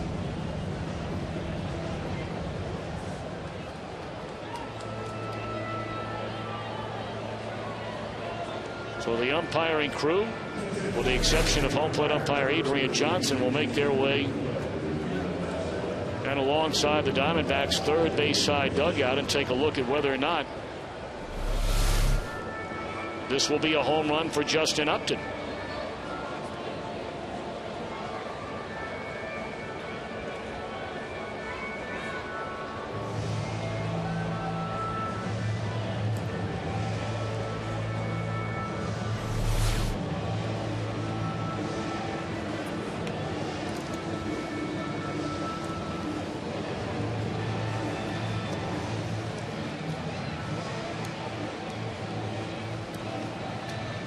Well, this reads like an eye chart. Wow. As far as a home run replay review is concerned.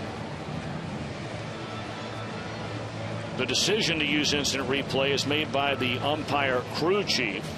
The decision to reverse the call will be at the sole discretion of the crew chief. But he took a couple of them alongside. Of course, managers, unlike football, can't demand a replay from the dugout like in football. They throw a flag on the field. And when we get back, it'll be the crew chief who will signal a final call.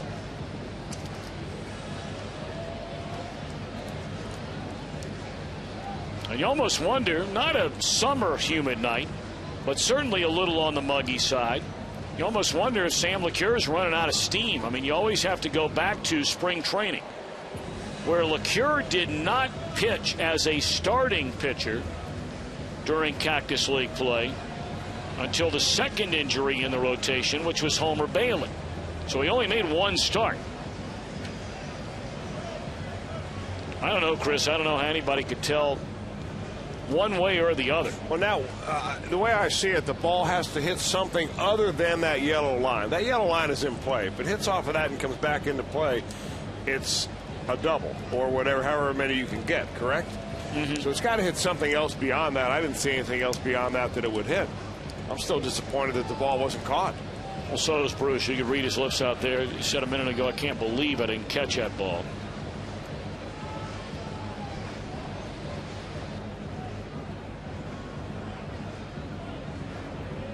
So we continue to wait. And here they come. We're going to find out about it. They're going to say he's going to stay at third base. Unable to tell if that ball was beyond the yellow line. So it is a triple for Upton.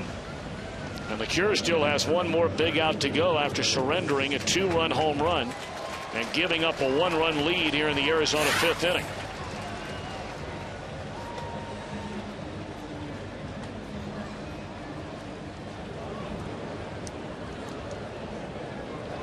Bill Bray has been up for quite some time in the Reds bullpen.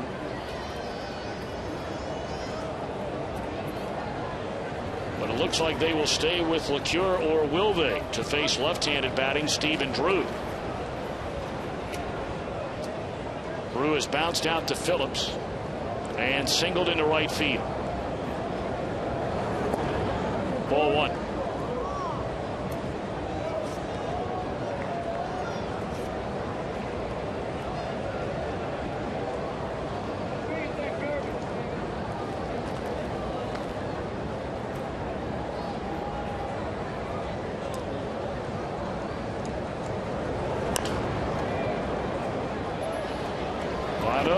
Quick flip to LeCure, and they get the out at first base.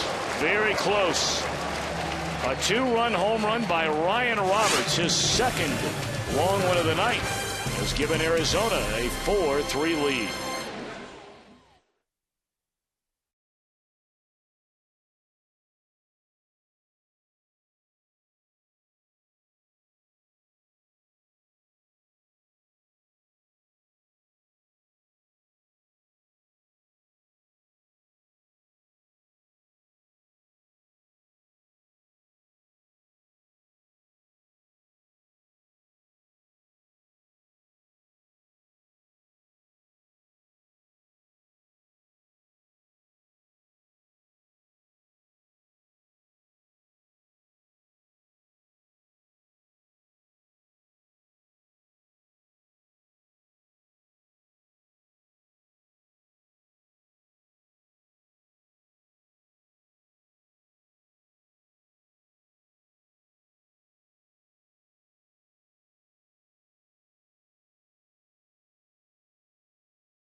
As a Fox Sports Ohio viewer, you'll get exclusive deals on Reds tickets. So right now, you can get an all-you-can-eat seat for the April 21st game. That's day after tomorrow for just $20.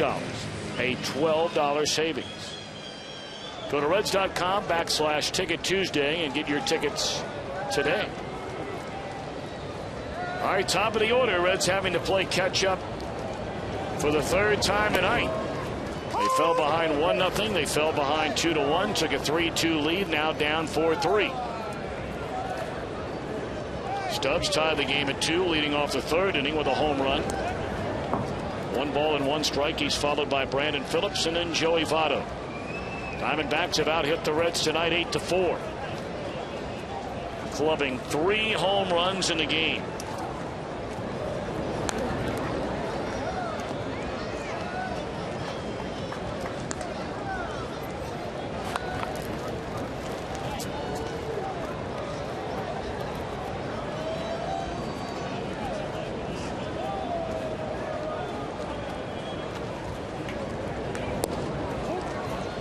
First time tonight, Galarraga's dropped down from the side.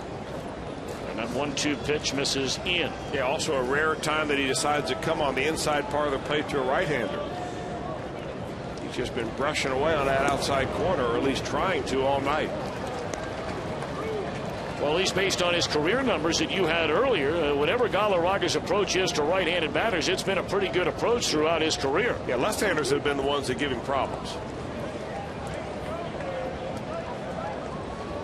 His career right-handed hitters are only batting .234 against Armando Galarraga. And there's ball 4 to Stubbs to begin the 5th.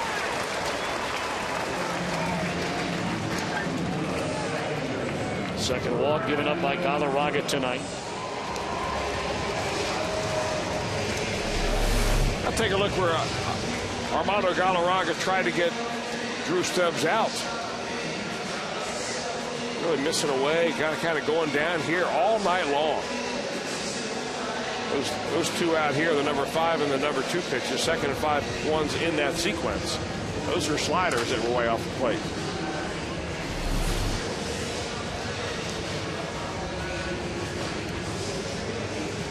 Stubbs unquestionably the fastest Cincinnati player. He has 4 stolen bases in 5 attempts. Phillips tonight, his first game back after missing the last 4 with an injured groin, has bounced to third, doubled to right, and scored a run.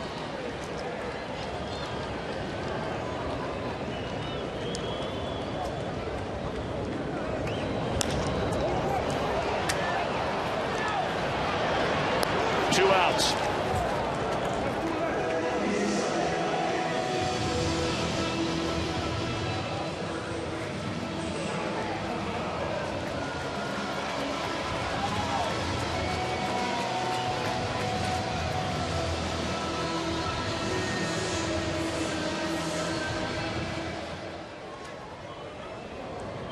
So here's Votto, who's been hit by a pitch and flied out to right.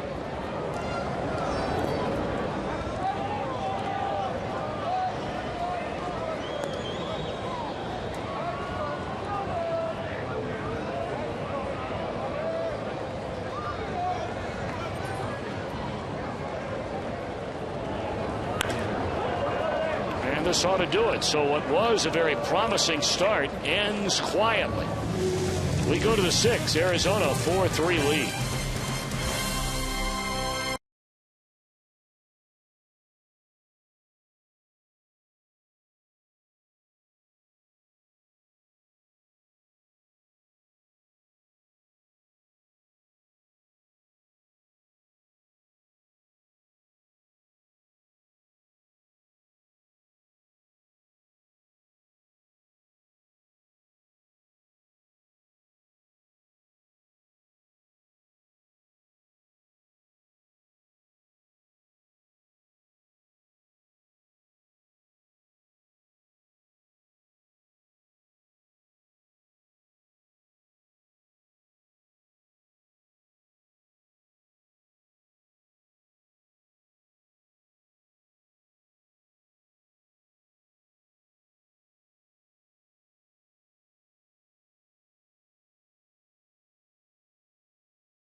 The way the baseball schedule's set up, often teams, you'll play the same team twice within 2 weeks.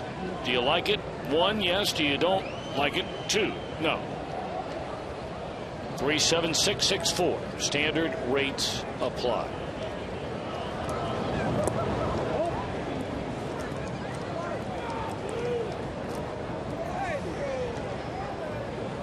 Diamondbacks are the first team the Reds have had this 2 series within a little less than 2 weeks apart in this 2011 year.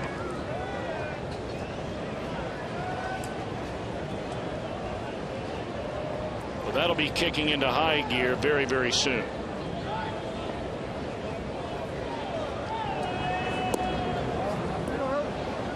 So LeCure has fallen behind 3-0 on Chris Young.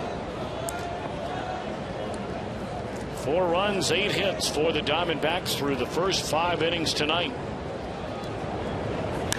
And there's another run. Wow. The wind must be blowing out only when the Diamondbacks hit tonight. That one didn't need any wind. It is a 5-3 game.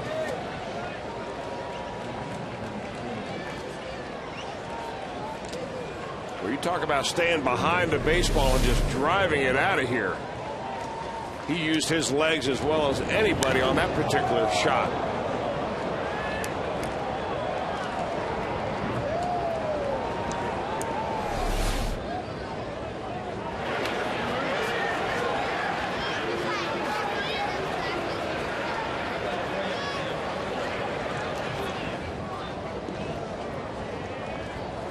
Well, you're only now a 17th game into the year as Bray continues to throw in the bullpen. But certainly Dusty Baker has to be growing very tired. And he said as much before the game. And watching what's going on with his starting rotation. Now, granted, you're down 2 in the starting 5 with Johnny Cueto and Homer Bailey. But man, oh man, well-pitched games from a starter have been few and far between through the first 2.5, nearly 3 weeks of this 2011 year.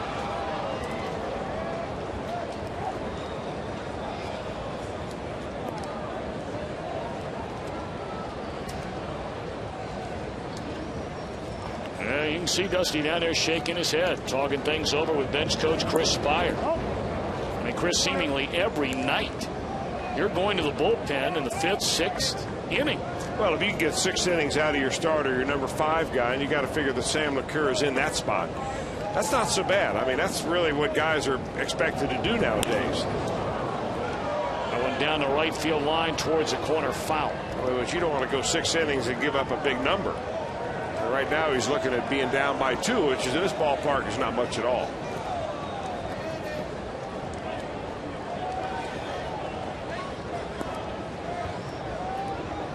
We said it from the very get-go, Tom, that these 2 teams will score some runs. The Reds have only put 3 on the board and only have 4 hits.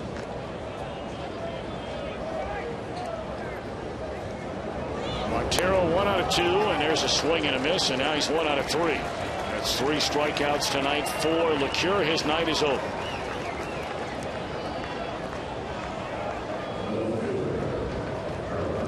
So after 2 very good starts by Sam LeCure, one against Houston and the other against San Diego on the last road trip, tonight allows 9 hits, 5 runs, and 4 home runs, and will leave in the 6th inning with nobody on and 1 out in a 5-3 deficit.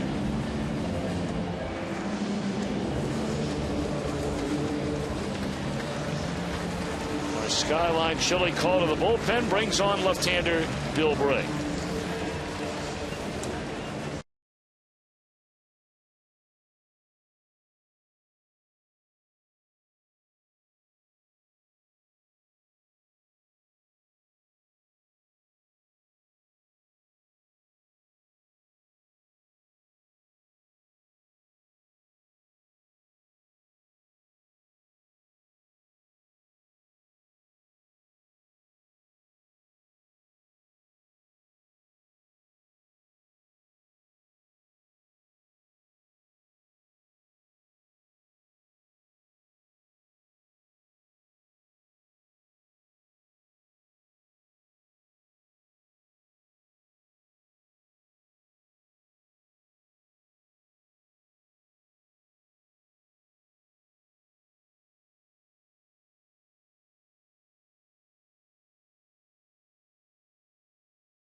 Playing the same team twice within 2 weeks. The overwhelming majority, 84%, say no.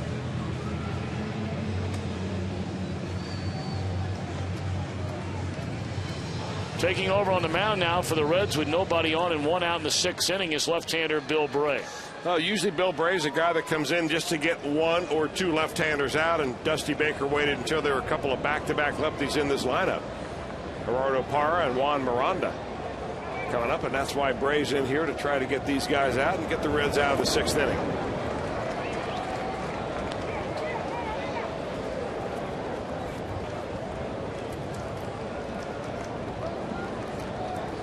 Parra for 2 in the game.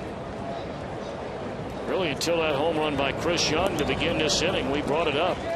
All of the damage, all of the scoring damage had been done by the first 2 batters in the lineup. Kelly Johnson, a home run, a single, has scored twice, and Ryan Roberts, 2 hits, both of them left the park, and Roberts with 3 runs batted in.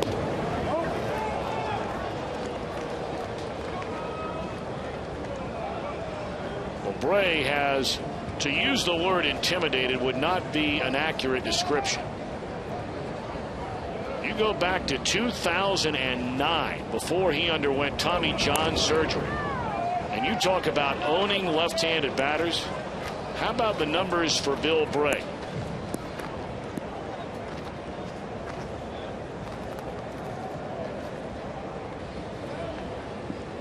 Take a look at that. 5 hits allowed in the last 60 at-bats against him. And make it 61. Well, there's nothing wrong with his stuff. There's no question about that. And the fact that he has a little bit of a funky windup. He's got a little move in the middle of his windup that I really think that upsets the hitters a little bit. He kind of jumps at you a little bit, a little herky-jerky. Has a nice slider, and he spots that fastball right on the outside corner.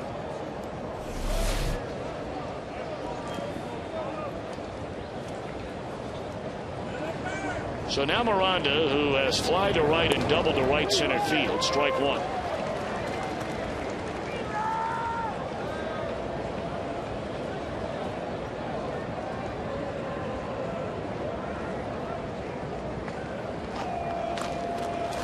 Well, a rare off night for Philadelphia ace Roy Halladay.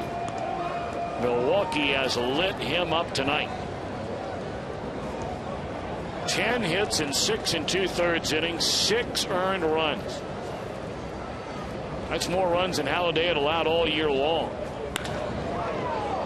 And there's a rocket by a diving Brandon Phillips, a 2-hit night for Miranda.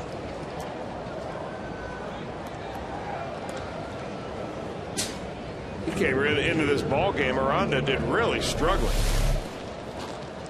He was down the low 200s in this ball game. He's raised that batting average a little bit, but that's a pretty good looking swing off a left-hander that usually dominates left-handed hitters. You look at the lineup, and just on the basis of what positions are batting where, and you've got your first baseman batting ace, that doesn't say much for your lineup. This kid's come out and swung the bat nice tonight. Strike 1 to Galarraga, and this is a guy clearly that Bray needs to put away right here and right now. Reds already down 2 in the 6th. And Kelly Johnson waiting in the on-deck circle.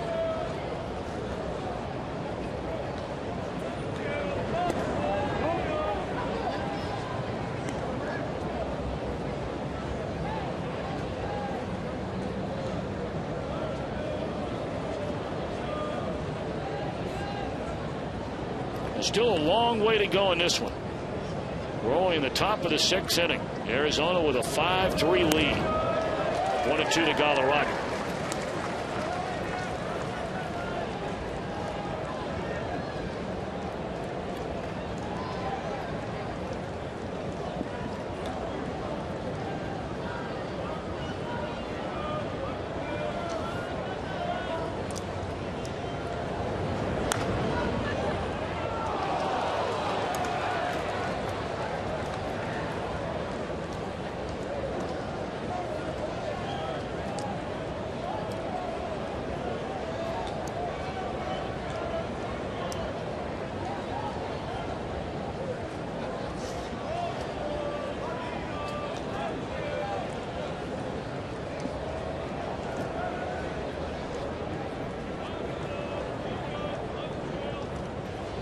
1 ball, 2 strikes on Galarraga, and that'll take care of things in the 6th inning. But the Diamondbacks tack on another run on a home run by Chris Young, rolling to start things in the 6th. The Reds down a pair.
Cam, it was reviewed on a drive to right field by Justin Upton after Jay Bruce could not come up with a baseball, and the call stood that was made on the play, and that is a 3-base hit. And that was the Coors Light Freeze Cam, brought to you by Frost Brewed Coors Light. A dry night in Cincinnati, and the Reds come to bat trailing 5-3 Friday, April 29th. Join the Reds in celebrating the 2010 Rawlings Gold Glove Award winners, Brandon Phillips, Scott Rowland, and Bronson Arroyo. The first 30,000 fans in attendance receive a Gold Glovers photo thanks to Smart Travel. 513-381-REDS or visit Reds.com for tickets, and there are tickets available for each and every game remaining in this 2011 home slate. We'll see if the Reds can tune it up offensively. They had 1 inning. Scott Rowland, one of those Gold Glovers from last year, will start things off. Really the only inning they did any damage at all, significant damage, was in the 3rd. Well, if you're going to get hits off of Armando Galarraga, you have to know by now you better take it to right field. The Reds have not had a hit yet tonight to left field. The only time they hit the ball on the left side of the infield is when they rolled over on a couple of ground balls and hit him down to the 3rd baseman. Brandon Phillips, a ground ball double play. Another ground ball by Paul Janisch.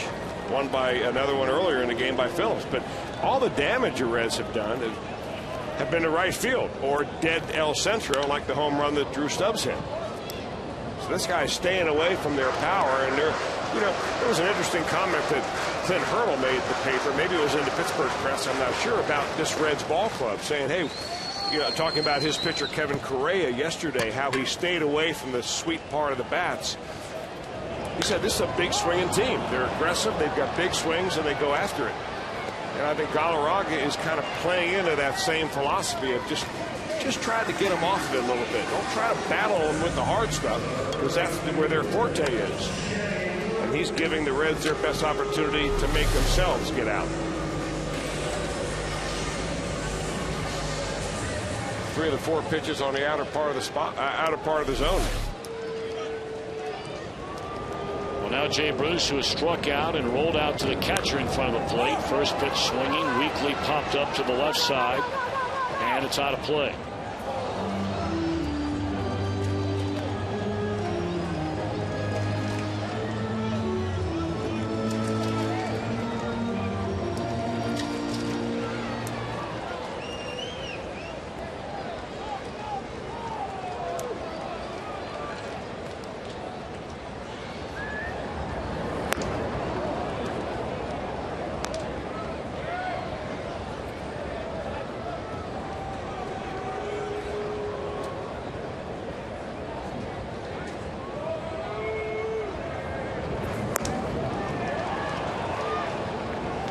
That's a pitch that Jay Bruce really needs to stay lay off, which is that high fastball, because the way he sets up with his left arm and his elbow way up high. Take a look at where his elbow is, way back here. That's a pitch that as soon as he begins his swing, that elbow drops, and he's normally going to drop the bat head on the low pitch. But if you can get it not around waist high, that's dangerous for a pitcher. But if you can get Jay Bruce up around the letters or above and continue to chase, you're going to have some success. Johnny Gomes has doubled to right, stolen a base, and really stole a run back in that second inning when he stole third, allowing Paul Giannis to drive him in with a sac fly. Reds down 2. We're in the bottom of the 6th inning. Reds playing a couple of teams on this homestand coming off very disappointing years. They dropped 3 out of 4 to the Pirates, and they trail in game 1 against the Diamondbacks.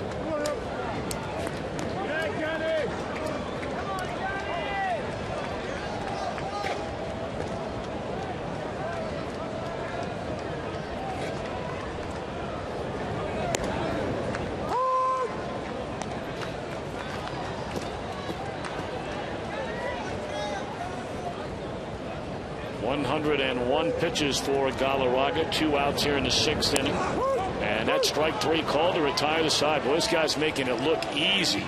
He's only allowed 1 base runner the last 3 innings.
TNT by Cincinnati Children's in the top 10 for all selected pediatric specialties in U.S. News and World Report's 2010 Best Children's Hospitals. By your Cincinnati Northern Kentucky Honda dealers. Visit mycincinnatihondadealer.com for current offers. And by Wendy's. You know when it's real. Baseball fans, now's your chance to enter to win a Fox Sports Ohio Meijer prize pack. Text the word Meijer, M-E-I-J-E-R, to 37664 now to be entered. Good luck to you. Bill Bray still on the pitch. Top of the order coming up for the Diamondbacks. And Arizona, the opening game of this 3-game series with a 5-3 lead. Charles Nagy, the pitching coach, coming over to shake the hand of Armando Galarraga. So is his battery mate Miguel Montero, which leads one to believe that Galarraga's night is over. He has only given up 4 hits in the game, and 3 of them came in 1 inning. But a little over 100 pitches thrown by Galarraga in the 6 innings.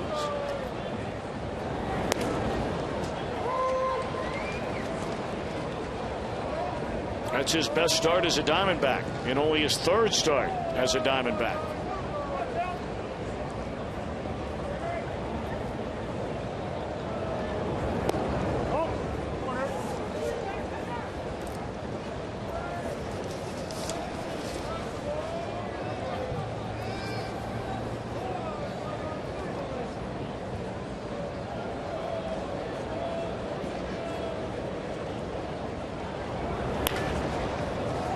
2-2 on Kelly Johnson.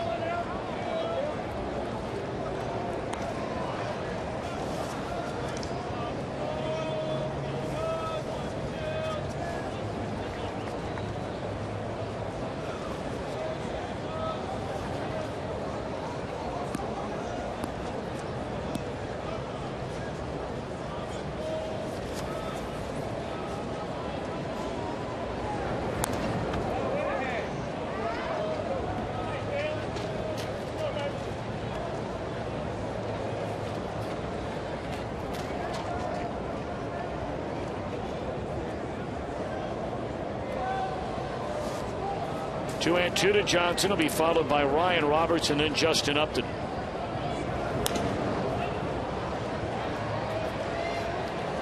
Lifted to short right, and Bruce is there for the first out here in the 7th inning. Now, the two areas where Arizona was just downright awful, and I mean awful, last year. We talked about the strikeouts already and setting an all-time Major League record for most strikeouts by a team in a single season. The other area was their bullpen. Last April arguably was among the worst in the history of the game by any one team, the Arizona bullpen last summer. So their new general manager, Kevin Towers, edict number 1 given to all was anybody pretty much is available on the entire team to try and shore up the bullpen. Now, so far this year, their starters' ERA is over 6. The bullpen ERA through the first couple of weeks of this season is 4.7. That clearly is nothing to write home about, but it's a lot better than where they were in April of last year, which was just off the charts. Well, I think, of course, a lot of that time, and we touched on it earlier with Reds teams of 6 or 7 years ago, when the bullpen starts out strong and then the starting rotation makes them work so much that by the time you get into the middle of the season, you're worn out down to the bullpen. You pitch too many innings. That's what Dusty Baker's worried about with his ball club right now. The Diamondbacks leading up to tonight, you wouldn't think that it would be the Reds with only 4 hits and the Diamondbacks with 10. Batting averages against the Diamondbacks is the highest in all of the National League, up over 290. Galarraga throttled the Reds hitters tonight just by staying away from the sweet spot. Changing speeds, really never came inside and challenged anybody. Well, here's a guy that's done a lot of the damage tonight, Ryan Roberts. Well, his high water mark for home runs in one season is 7. He's sitting on 4 right now. We're not even to April 20th yet. Yeah, 2 tonight. Solo shot in the first, 2-run home run to give the Diamondbacks a 4-3 lead with 2 outs in the 5th. Well, he had a big hearty rip at that pitch. Well, he's feeling good. Hit a couple of home runs, hit one to right field. See a small ballpark. I'm sure after he took batting practice here, he got all juiced up. Well, Roberts can play anywhere. Yeah. And so he'll get some at-bats if he swings the bat. You know, they have Melvin Mora most of the time down there at third base. Roberts in the lineup tonight. And Roberts can play in the outfield, a couple of different positions in the infield. And he's worked a walk. Third time he's on tonight. Yeah, that's one thing he did last year in his first time when he really got any kind of measurable at-bats in the major leagues. Previous to coming over to Arizona, he was with Toronto, a couple of cups of coffee in 06 and 07. Then he was with Texas a little bit in 2008. But last year, an on-base percentage of up around 370. So this guy, you know, he knows the strike zone. He's not got a big strike zone, but he's got a little power for a guy that doesn't come up there looking like a monster. Well, here's Upton, and Bray clearly wanting to keep this guy down. And on the first pitch, he pops it up and fires his bat almost all the way to the Arizona dugout.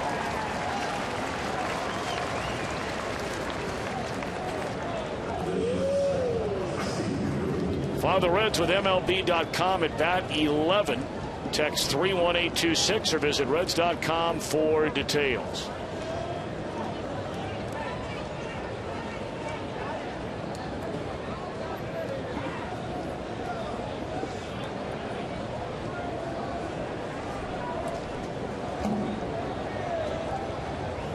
One more out to go for Bray. A spot due up third in the bottom of the 7th inning. And he faces left-handed batting Stephen Drew.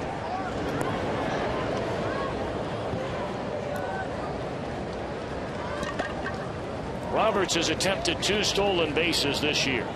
Made it once.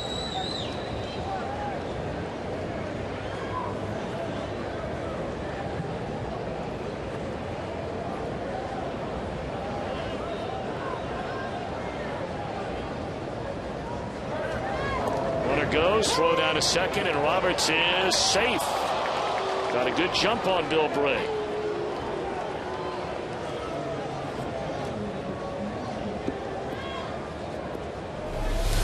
This is one area where the Reds were so good last year, shutting down the running game. In fact, they didn't have all that many teams even try the running game after a while with the efficiency of Hernandez and Hannigan behind the plate.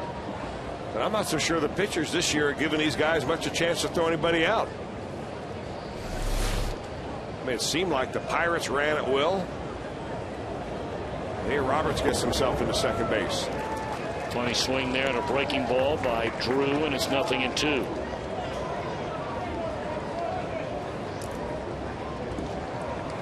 Reds will have Hannigan, Yanish, and the pitcher spot due up in the bottom of the 7th inning.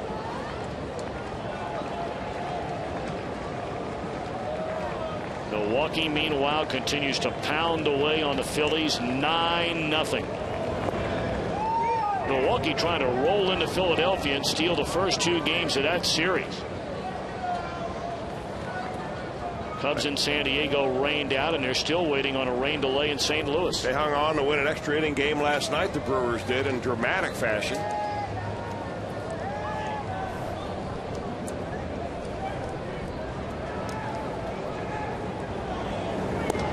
Strike 3 called, and that's out. A walk, a man left. We'll see if the Reds can get it going as they stand and stretch at Great American Ballpark. Arizona leads by 2.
off the end of the bat, 1 out.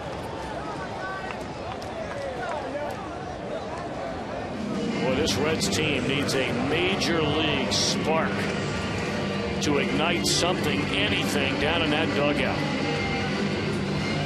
They were run over the weekend, dropping 3 out of 4 to the Pirates. And after scoring a couple of runs in the 3rd inning to grab a 1-run lead, Arizona has scored 3 unanswered. And the Reds have not had a hit since the roll-in double, which gave them that lead all the way back in the 3rd inning.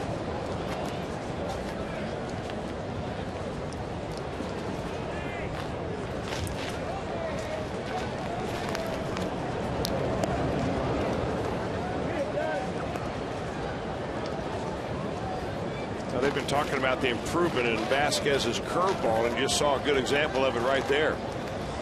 Kind of drops down a little bit on it, takes a lot off.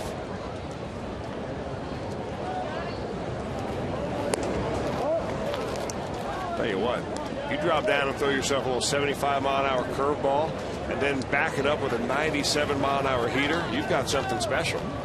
This kid had a rough year last year, earned run average up over 5, but they think that a little major league experience under his belt is going to help him a lot this year to be part of this back end of the bullpen.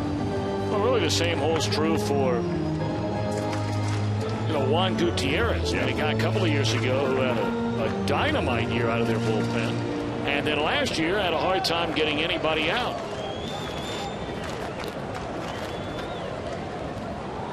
One and 2 to Giannis. 1 out, nobody on. Another soft liner, 2 outs.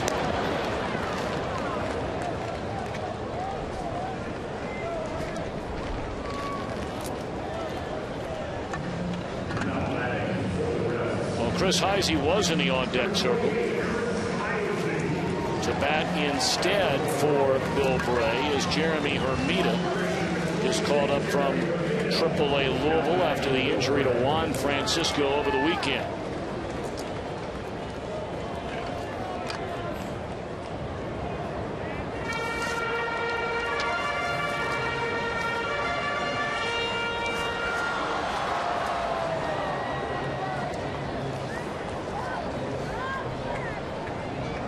Hermida, of course, one of the team's final cuts late in spring training. Decided to accept a minor league assignment. 10 games, 9 starts with the Louisville Bats. Had 3 doubles, 2 home runs, and 9 runs batted in.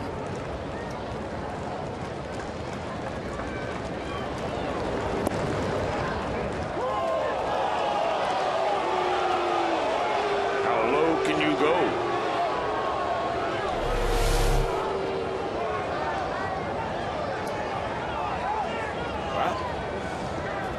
Right at the lower edge of the strike zone.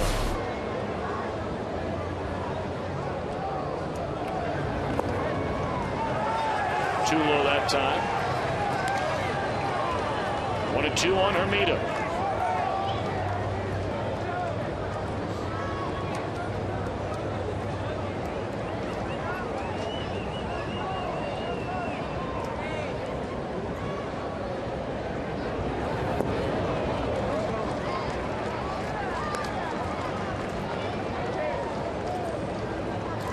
Only one Red has reached base since Rollins' run-scoring double to right back in the 3rd. That was a leadoff walk to Drew Stubbs in the 5th inning. Hermida trying to change that right now. 2-2 pitch. Inning over. 8 in a row retired. Go to the 8th. Still 5-3 Diamondbacks.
to center field in the third inning, his 4th home run of the year. That tied the game back in the third. Reds would tack on another run in that same inning to go up by a run, but then Arizona got a 2-run home run by Ryan Roberts, his 2nd home run of the night. That came in the 5th. And Chris Young homered, leading off the 6th inning to put the Diamondbacks ahead 5-3, and that's where we are as we're set to begin the 8th inning, and Logan Ondrusek takes over on the mound. Well, he's the 3rd pitcher of the night for Dusty Baker.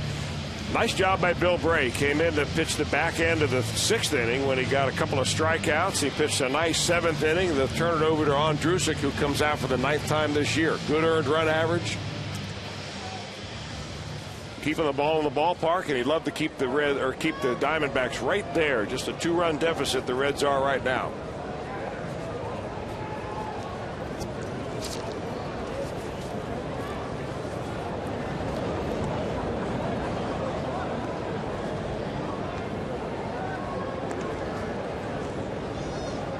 Well, 9 games already, as Chris mentioned, for Ondrusek. That's tied for 2nd most in the league. 3 pitchers have 10 appearances so far. Mark Melancon of the Astros. Houston Street, the closer for Colorado. But of course, he has 6 saves to lead the league. And then Cameron Lowe with Milwaukee. 2-1 to Chris Young.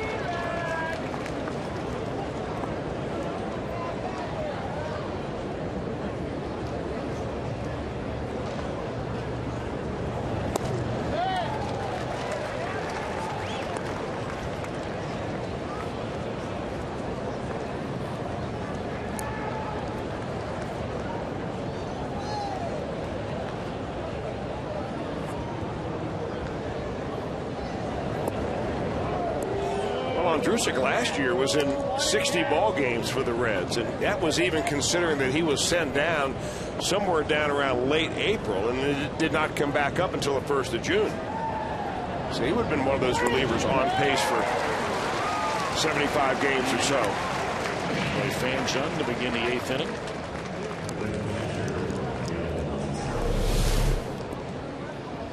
Well, you talk about a guy that just used the downward plane right there. That's just an overhand sinking fastball that just bores right down to the ground. Well, you have to be so impressed with both Ondrusek and Logan Smith, 2 guys, Jordan Smith rather, 2 guys that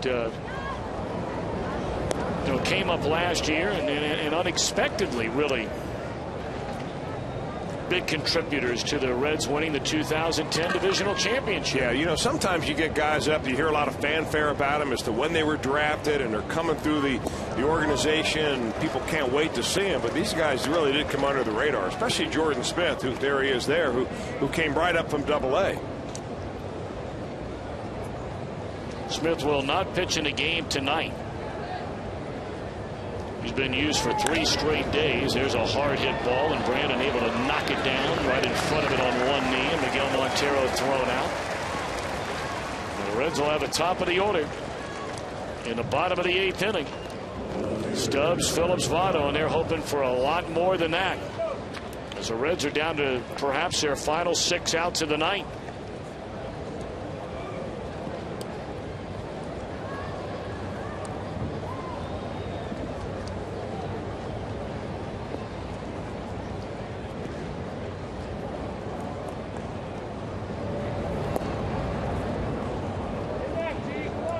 What?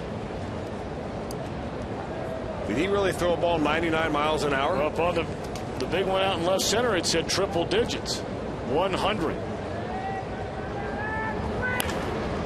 Pulled foul. Well, Ondrusek was the guy who told us last year when we talked to him about, it seemed like as the season went on, he continued to throw harder and harder and harder. Even as the games piled up, he talked about brought back up in the minor leagues. And he said really that's been his MO ever since he went in the bullpen. As the season goes on, he will throw harder and harder, where some guys maybe start to run out of gas. And we're only the 3rd week of the year this year. And he's dotted around 99. I can't wait for midseason. Yeah.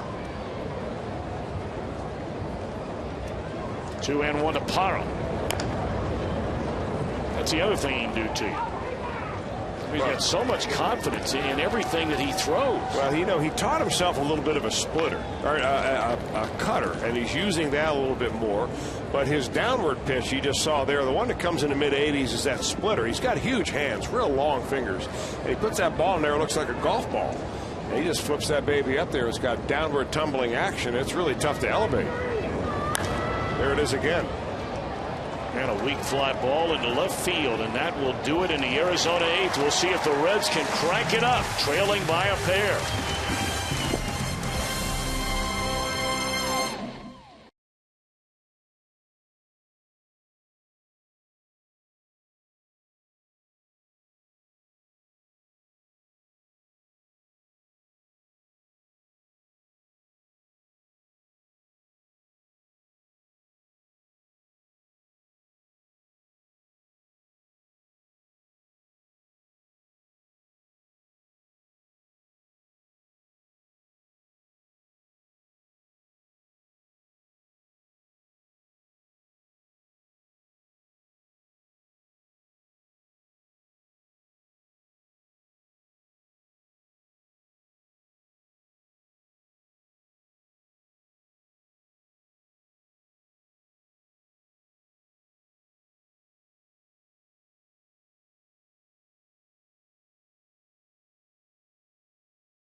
Catcher exhibit presented by Dinsmore and Scholl at the Reds Hall of Fame. For more information, visit redsmuseum.org.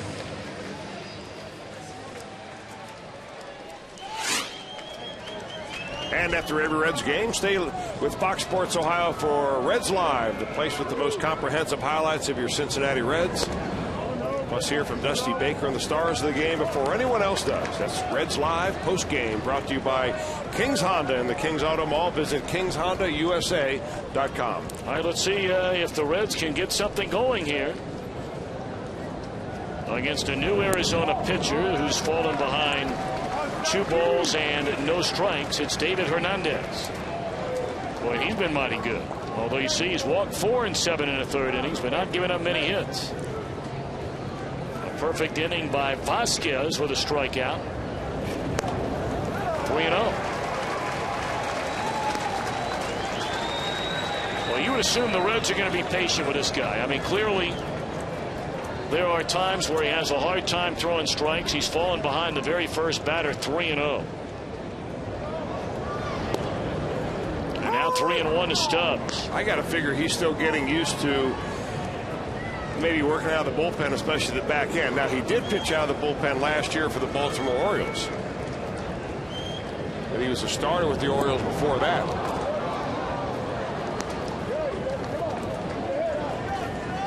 And, if I'm not mistaken, he was part of that Mark Reynolds team. He was indeed. He's a big dude, 6'2", 250.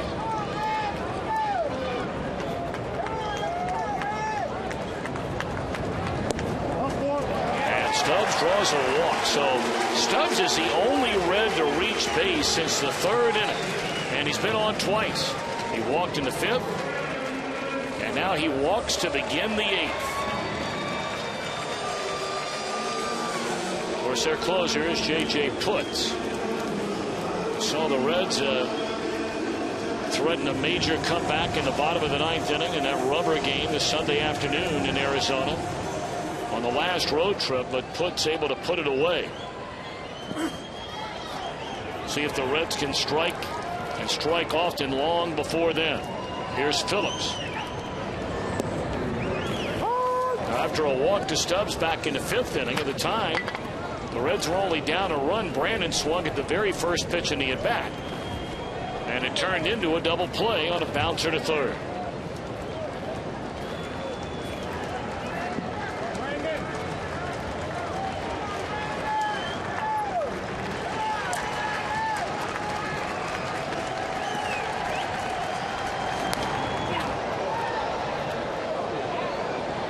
Ahead at no balls and 2 strikes on Brandon Phillips. Come for the Reds, stay for more fun. Enter to win a Cincinnati USA getaway package. CincinnatiUSA.com/Fox Sports.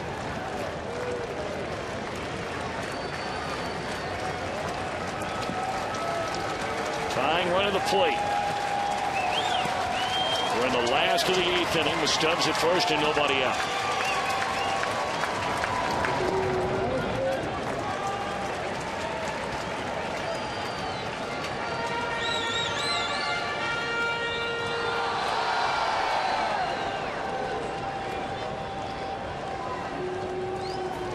Brandon, 1 home run, 5 runs batted in, playing for the first time tonight since the team got back home off its last road trip. Runner goes, pitch taken high, throw down to second, and Stubbs is in scoring position, and he'll end up at third with nobody out. Boy, what a heads-up play by Drew Stubbs right there. How often do you see a runner slide into second base and not know where the ball is? He picked up the ball right away, realized that the center fielder, Chris Young, wasn't going to be close enough to pick it up, and he scampers on to third. It's kind of a weird play. It was almost like it was a pitch out from Hernandez. He looks like he stopped his motion, or at least slowed it down, didn't put much on the throw to the plate, and consequently didn't give Miguel Montero much chance. So a great opportunity here to at least push one on. Well, nobody out. 2-2 on Brandon Phillips. Swung on and dropped foul out of play off to the first base side. I mean, you got the big guys coming up. And a runner at third with nobody out. We'll see if Phillips can not only get that runner in from third, but get aboard himself.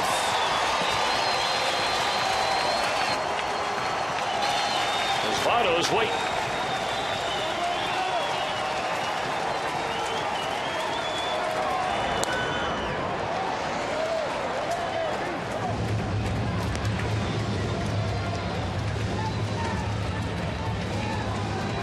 Showing the Reds some pretty good arms out of the bullpen so far.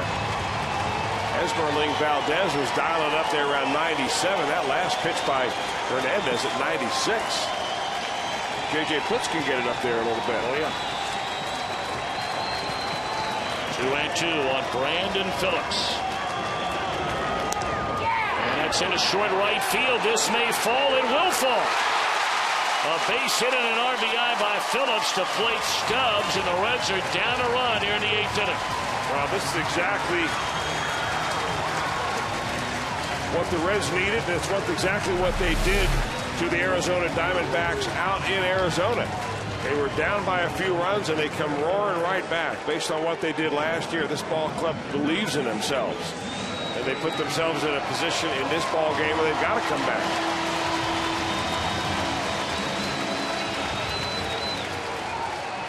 One thing that Kirk Gibson was talking about before the game today about how this ball club, having won the division, has a step up over the Diamondbacks in their confidence that they have late in the ball game. And they're still down a run, and Votto trying to give them the lead with that swing. But a swing and a miss. Votto hit on the left foot. His first at bat. Has since fly to right and bounced out weakly to first base.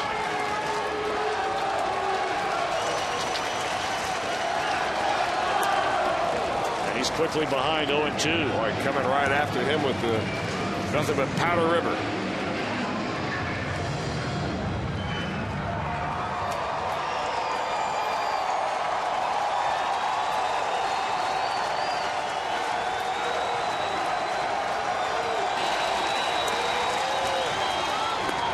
Struck him out on 3 straight pitches. All fastballs. And David Hernandez, who had never faced Joey Votto before this year, just came right after him. Said, here it is. Good old-fashioned hardball.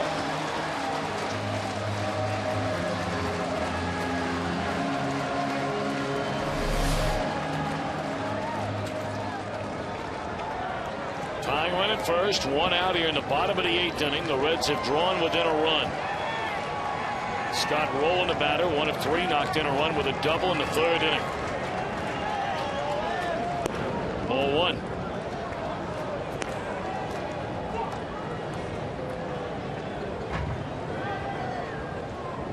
Up until that hit a moment ago by Brandon Phillips to drive in Stubbs, Rowland collected the last Reds hit all the way back in the 3rd inning.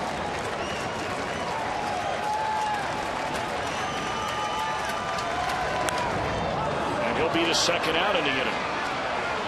For Reds, very aggressive swingers against this pitcher who certainly has a tendency to get very wild.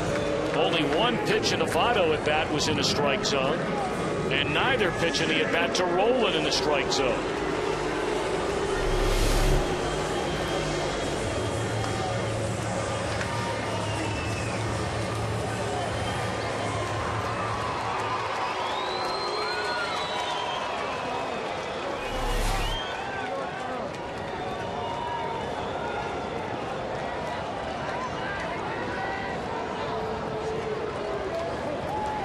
Jay Bruce 0 for 3 is struck out looking, tapped out in front of the plate, struck out again.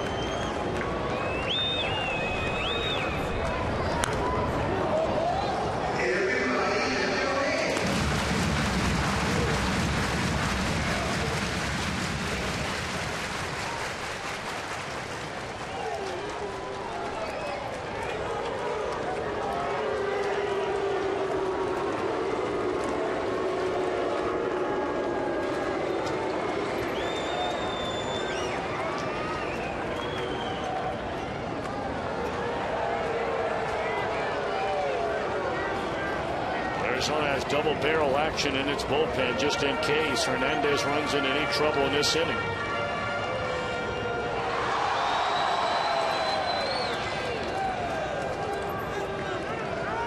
Their only left-hander is Joe Patterson, and Juan Gutierrez, a right-hander, getting loose.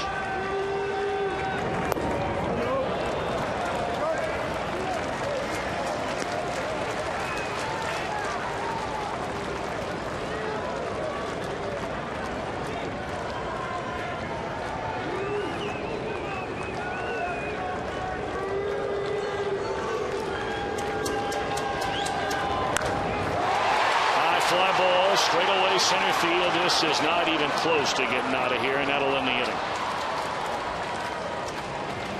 Reds get a run thanks to a walk and an error, and we go to the ninth. 5-4 Arizona.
course, we were talking about Jay Bruce and how good his defense was, and here he hit the cutoff man, which got him an out. Well, good fundamental baseball, because if that ball goes all the way through to third base, Galarraga, the runner, has a chance to get back to second safely. As it turns out, the Reds turn that hit into an out when Paul Giannis runs down the opposing pitcher. Good fundamental baseball. And Jay Bruce plays as well as anybody out in right field.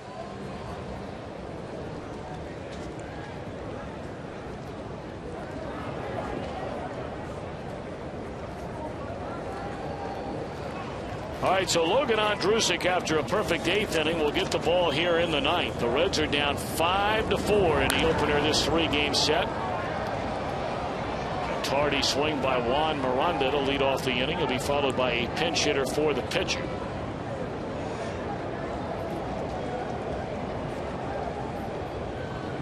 And right now, down in the on-deck circle for Arizona is left-handed batting and one-time Red Russell Branyan. Phillips to his right. One out. Well, you look ahead of the bottom of the ninth inning for the Reds. It'll be Johnny Gomes, Ryan Hannigan, Paul Giannis due up. Then you get to the pitcher spot, and they've already used Hermida. So left on the Reds bench, you have choices of Renteria, Heisey, Cairo, and Ramon Hernandez. As Branyan will bat for Hernandez, who goes one inning, allows one hit, a run, an unearned run, one strikeout, and one walk.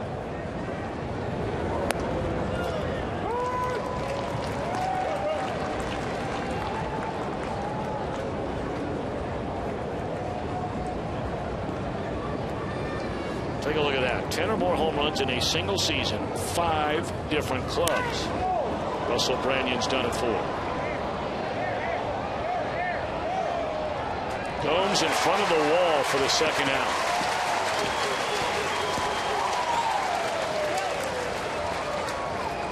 But don't forget, Friday, May the 13th, the Reds will welcome the St. Louis Cardinals, and then stick around on that Friday night, May 13th, for the spectacular postgame fireworks show presented by KOI Auto Parts. The Reds and the Cardinals renewing their rivalry. 381 Reds, or visit Reds.com. They're still sitting and waiting through a rain delay tonight in St. Louis, where Central Time it's 9 o'clock. The only visit this summer to St. Louis by the Washington Nationals. That series set to begin tonight if they can get it in. Milwaukee has already beaten Philadelphia 9-0. That is a final, as the Brewers touch up Roy Halladay tonight for 6 earned runs in his 6+ innings.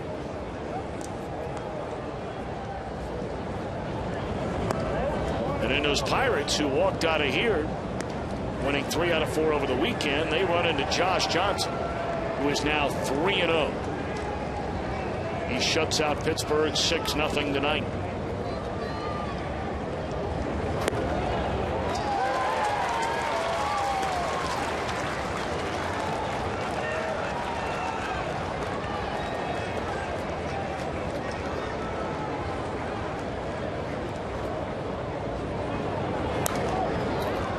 Two and two to Kelly Johnson.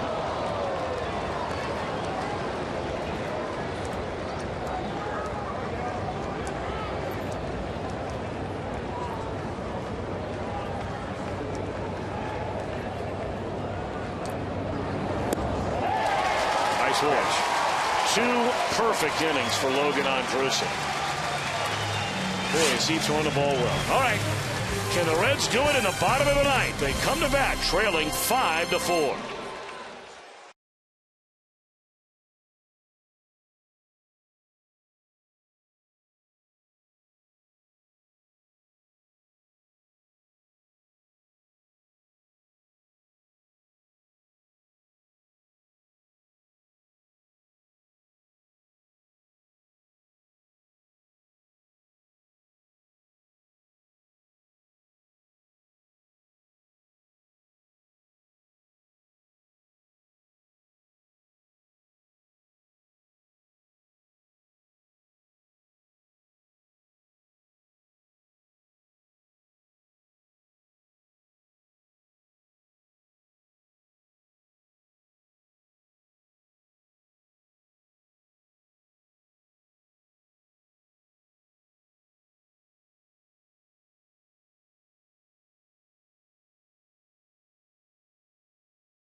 first night back after being bothered with a groin injury, and Brandon Phillips doesn't miss a beat. Already has won a pair of Gold Gloves, and Chris, I have no doubt he's on his way to winning a lot more than that. Well, once you win one and you become the incumbent, awfully tough to give it away. Especially when your main competition right now, of course, is on the disabled list in Chase Utley. And the other guy, Orlando Hudson. Orlando Hudson can deal. There's no question about that. League again. All right, here we go. More pressing matters to attend to. J.J. Putz, in his first year as the Arizona closer, was a closer when he first came up in Seattle. Went over to the Mets, where he was primarily the setup man. Has battled through some injury woes, but now getting a chance. He's a perfect 3 out of 3 for the Diamondbacks. One of those against the Reds.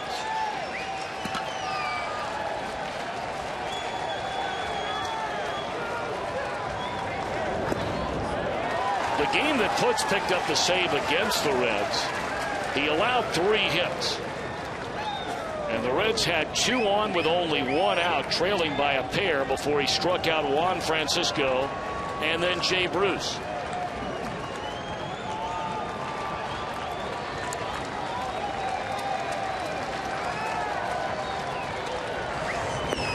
He does not have that same rope to work with here tonight. Well, that was a big run the Reds pushed across in the bottom of the 8th inning. I mean, in this ballpark, you make it a 1-run game. Pitchers pitch differently in the 9th inning than when they have a 2-run lead.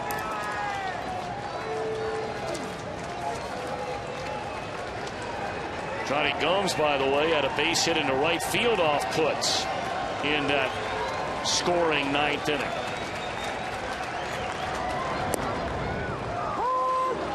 Johnny taking a 2-0 pitch on the inside corner for a strike. Gomes a double, a stolen base, scored a run in the second. Has struck out looking his last 2 times up tonight. Gomes with 6 home runs on the year. And he's hit to begin the inning.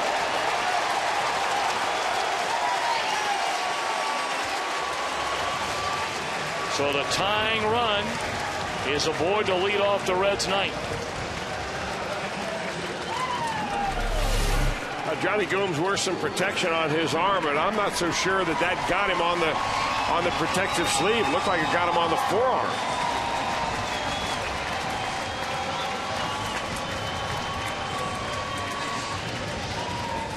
But he'll lead the inning off with a runner on base.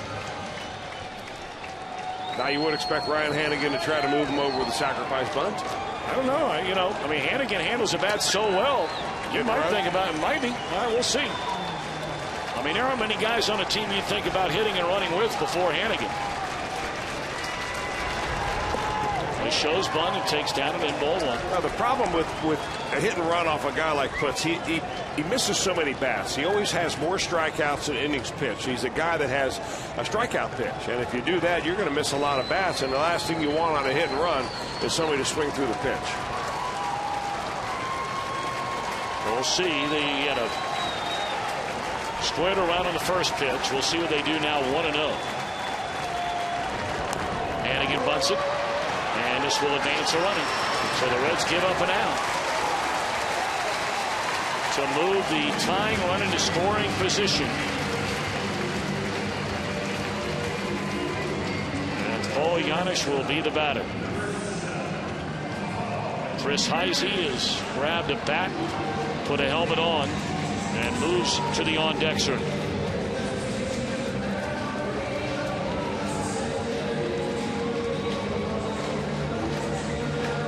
Well, Dusty playing it by the book.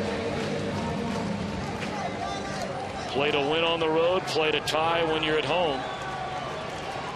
And he has Ryan Hanigan bunt, putting Johnny Gomes in scoring position, but gives up the first out of this inning.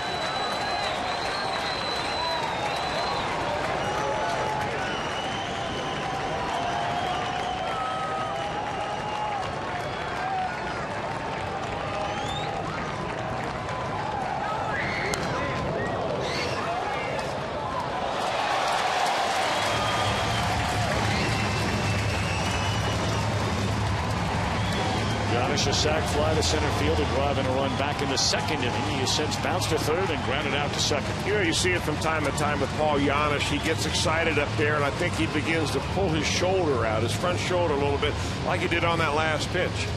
I know it's something that he and Brooke Jacoby have worked on over the years, and, you know, it's something that just takes a lot of repetitions to be ingrained. But now's as good a time as any to just try to put the bat on the ball, even take it the other way. Big right side of the infield is wide open.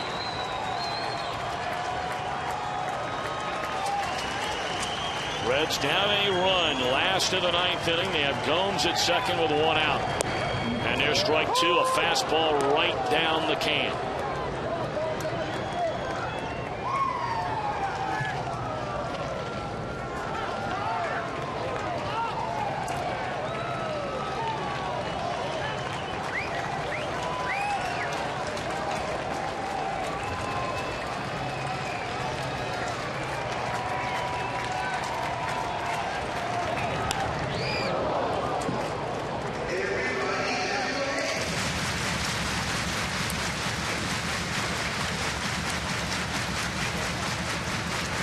So far, so good with runners aboard this year for Yanish. It's a big spot right here. His team down a run. Johnny Gomes at second base with one out last of the ninth inning, and puts ahead in the count at no balls and two strikes.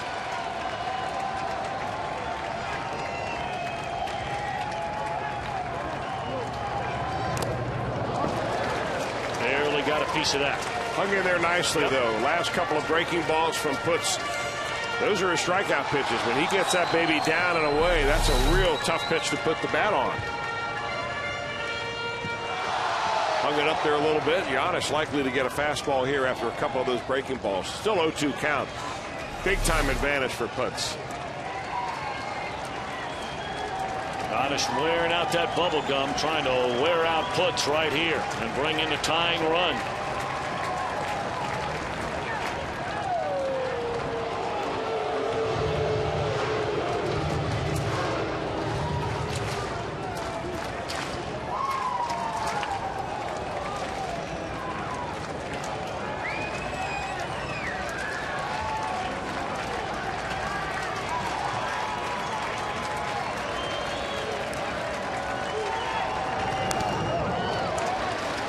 Back with a fastball, and you thought, Chris, and he's able to make contact and hang around.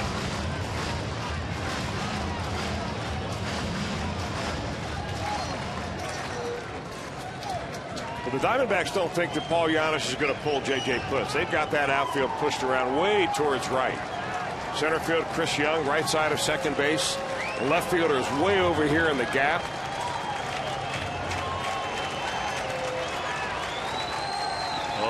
Two on Yanish. Well, he pulled it, but foul. That was a breaking ball, and that's one of the things that can really go against the defense. And I think that's maybe what Montero is going to go out and talk to J.J. Putz around and says, hey, we got these guys shifted around like he's not going to pull you. Let's go ahead and go with the scouting report.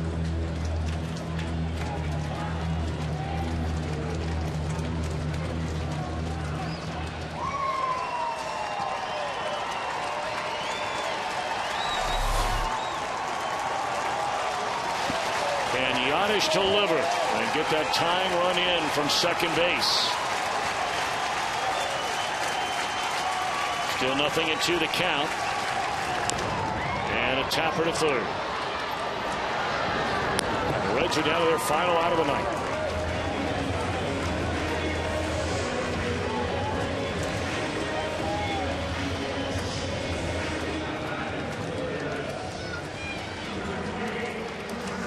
But certainly their most dangerous weapon off the bench. Some might say one of the most dangerous weapons, period, although he is not playing regularly, is Chris Heisey in fewer than 25 at-bats. He has 10 runs batted in. Well, they hit one out of here last night. Came in the ball game late, hit a fly ball, and then in his last at-bat, rocked one out of here off the starter, Kevin Correa. That was about all the offense really the Reds could muster against the Pirates last evening. Maybe Chris Heisey can do it in back-to-back nights. RBI tying run at second. Heisey, the winning run of the plate. 2 outs in the ninth. Strike one. The word is getting out on Chris Heisey that he can hit a fastball. And J.J. Putz, who can get it up there, is throwing as hard as anybody.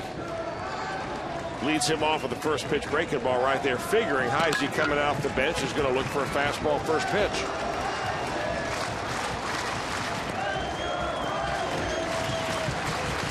Chris digging in. And that pitch is in the dirt, smothered nicely by Miguel Montero. 1 ball and 1 strike to Heisey.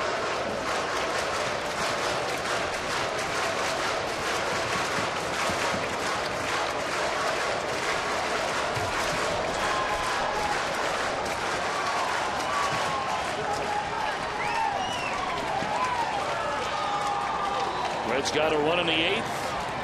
To pull within 1. Gomes stands at second with 2 away.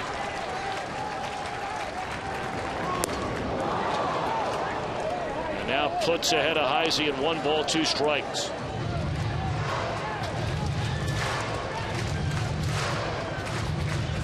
Looks like Heisey, those first couple of swings, was thinking about ending it with a long one.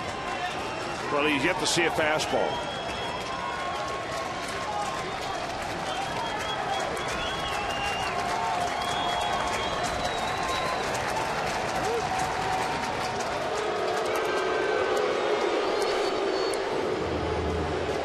Miguel Montero really taking charge of this situation ever since Hannigan bunted the runner over to second base. He's been out there regularly before the Giannis at bat, before the Heisey at bat, and then inside of the Heisey at bat.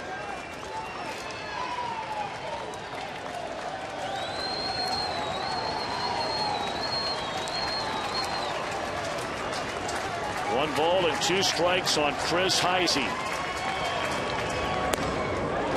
Try to get him to chase a fastball up. Which I would imagine, Chris, is setting up what we saw the swing and a miss pitches. Yeah, I think you're right about that, Tom. You're just trying to change the eye level of the hitter a little bit. Get him off that breaking ball. Get him off the speed and how it comes out of your hand. He still has another pitch with which to work, just a 2-2 count. Game over. So the Reds have started this homestand 1-4, and after beginning the year at 5-0, they have now lost 8 of their last 12 and are 1 game over the 500 mark. Well, I think it's gut check time for these guys. You know, they're going to go on a road trip after this, and it's not going to be easy. Going through St. Louis and then Milwaukee, I can tell you that. Both those teams are playing much better baseball now, and they've got to take care of business here in the next couple of games. Now these guys go and look themselves in the mirror. Dusty Baker, this is why you pay the manager big bucks. Get these guys fired up, get them back on the field tomorrow, and see if they can't get a little momentum before they hit the road. Reds only managed 5 hits in the game tonight, and, you know, you got to give a lot of credit. Seems like they've been doing a lot of that here lately to the opposing pitcher. But, I mean, when guys like, you know, Correa last night and Armando Galarraga tonight, they do what they do. Well, you know, and those guys are very serviceable pitchers the last 2 nights, but they're nothing special. But what they did was they had a game plan, that they executed the game plan. They stayed away from the sweet spot by trying to go after the Reds with soft stuff and not giving them a whole lot to hit. But the Reds were very aggressive, chasing pitches they probably shouldn't have, and I think they'll probably get it together, but you'd like to see them get it together sooner than later. All righty.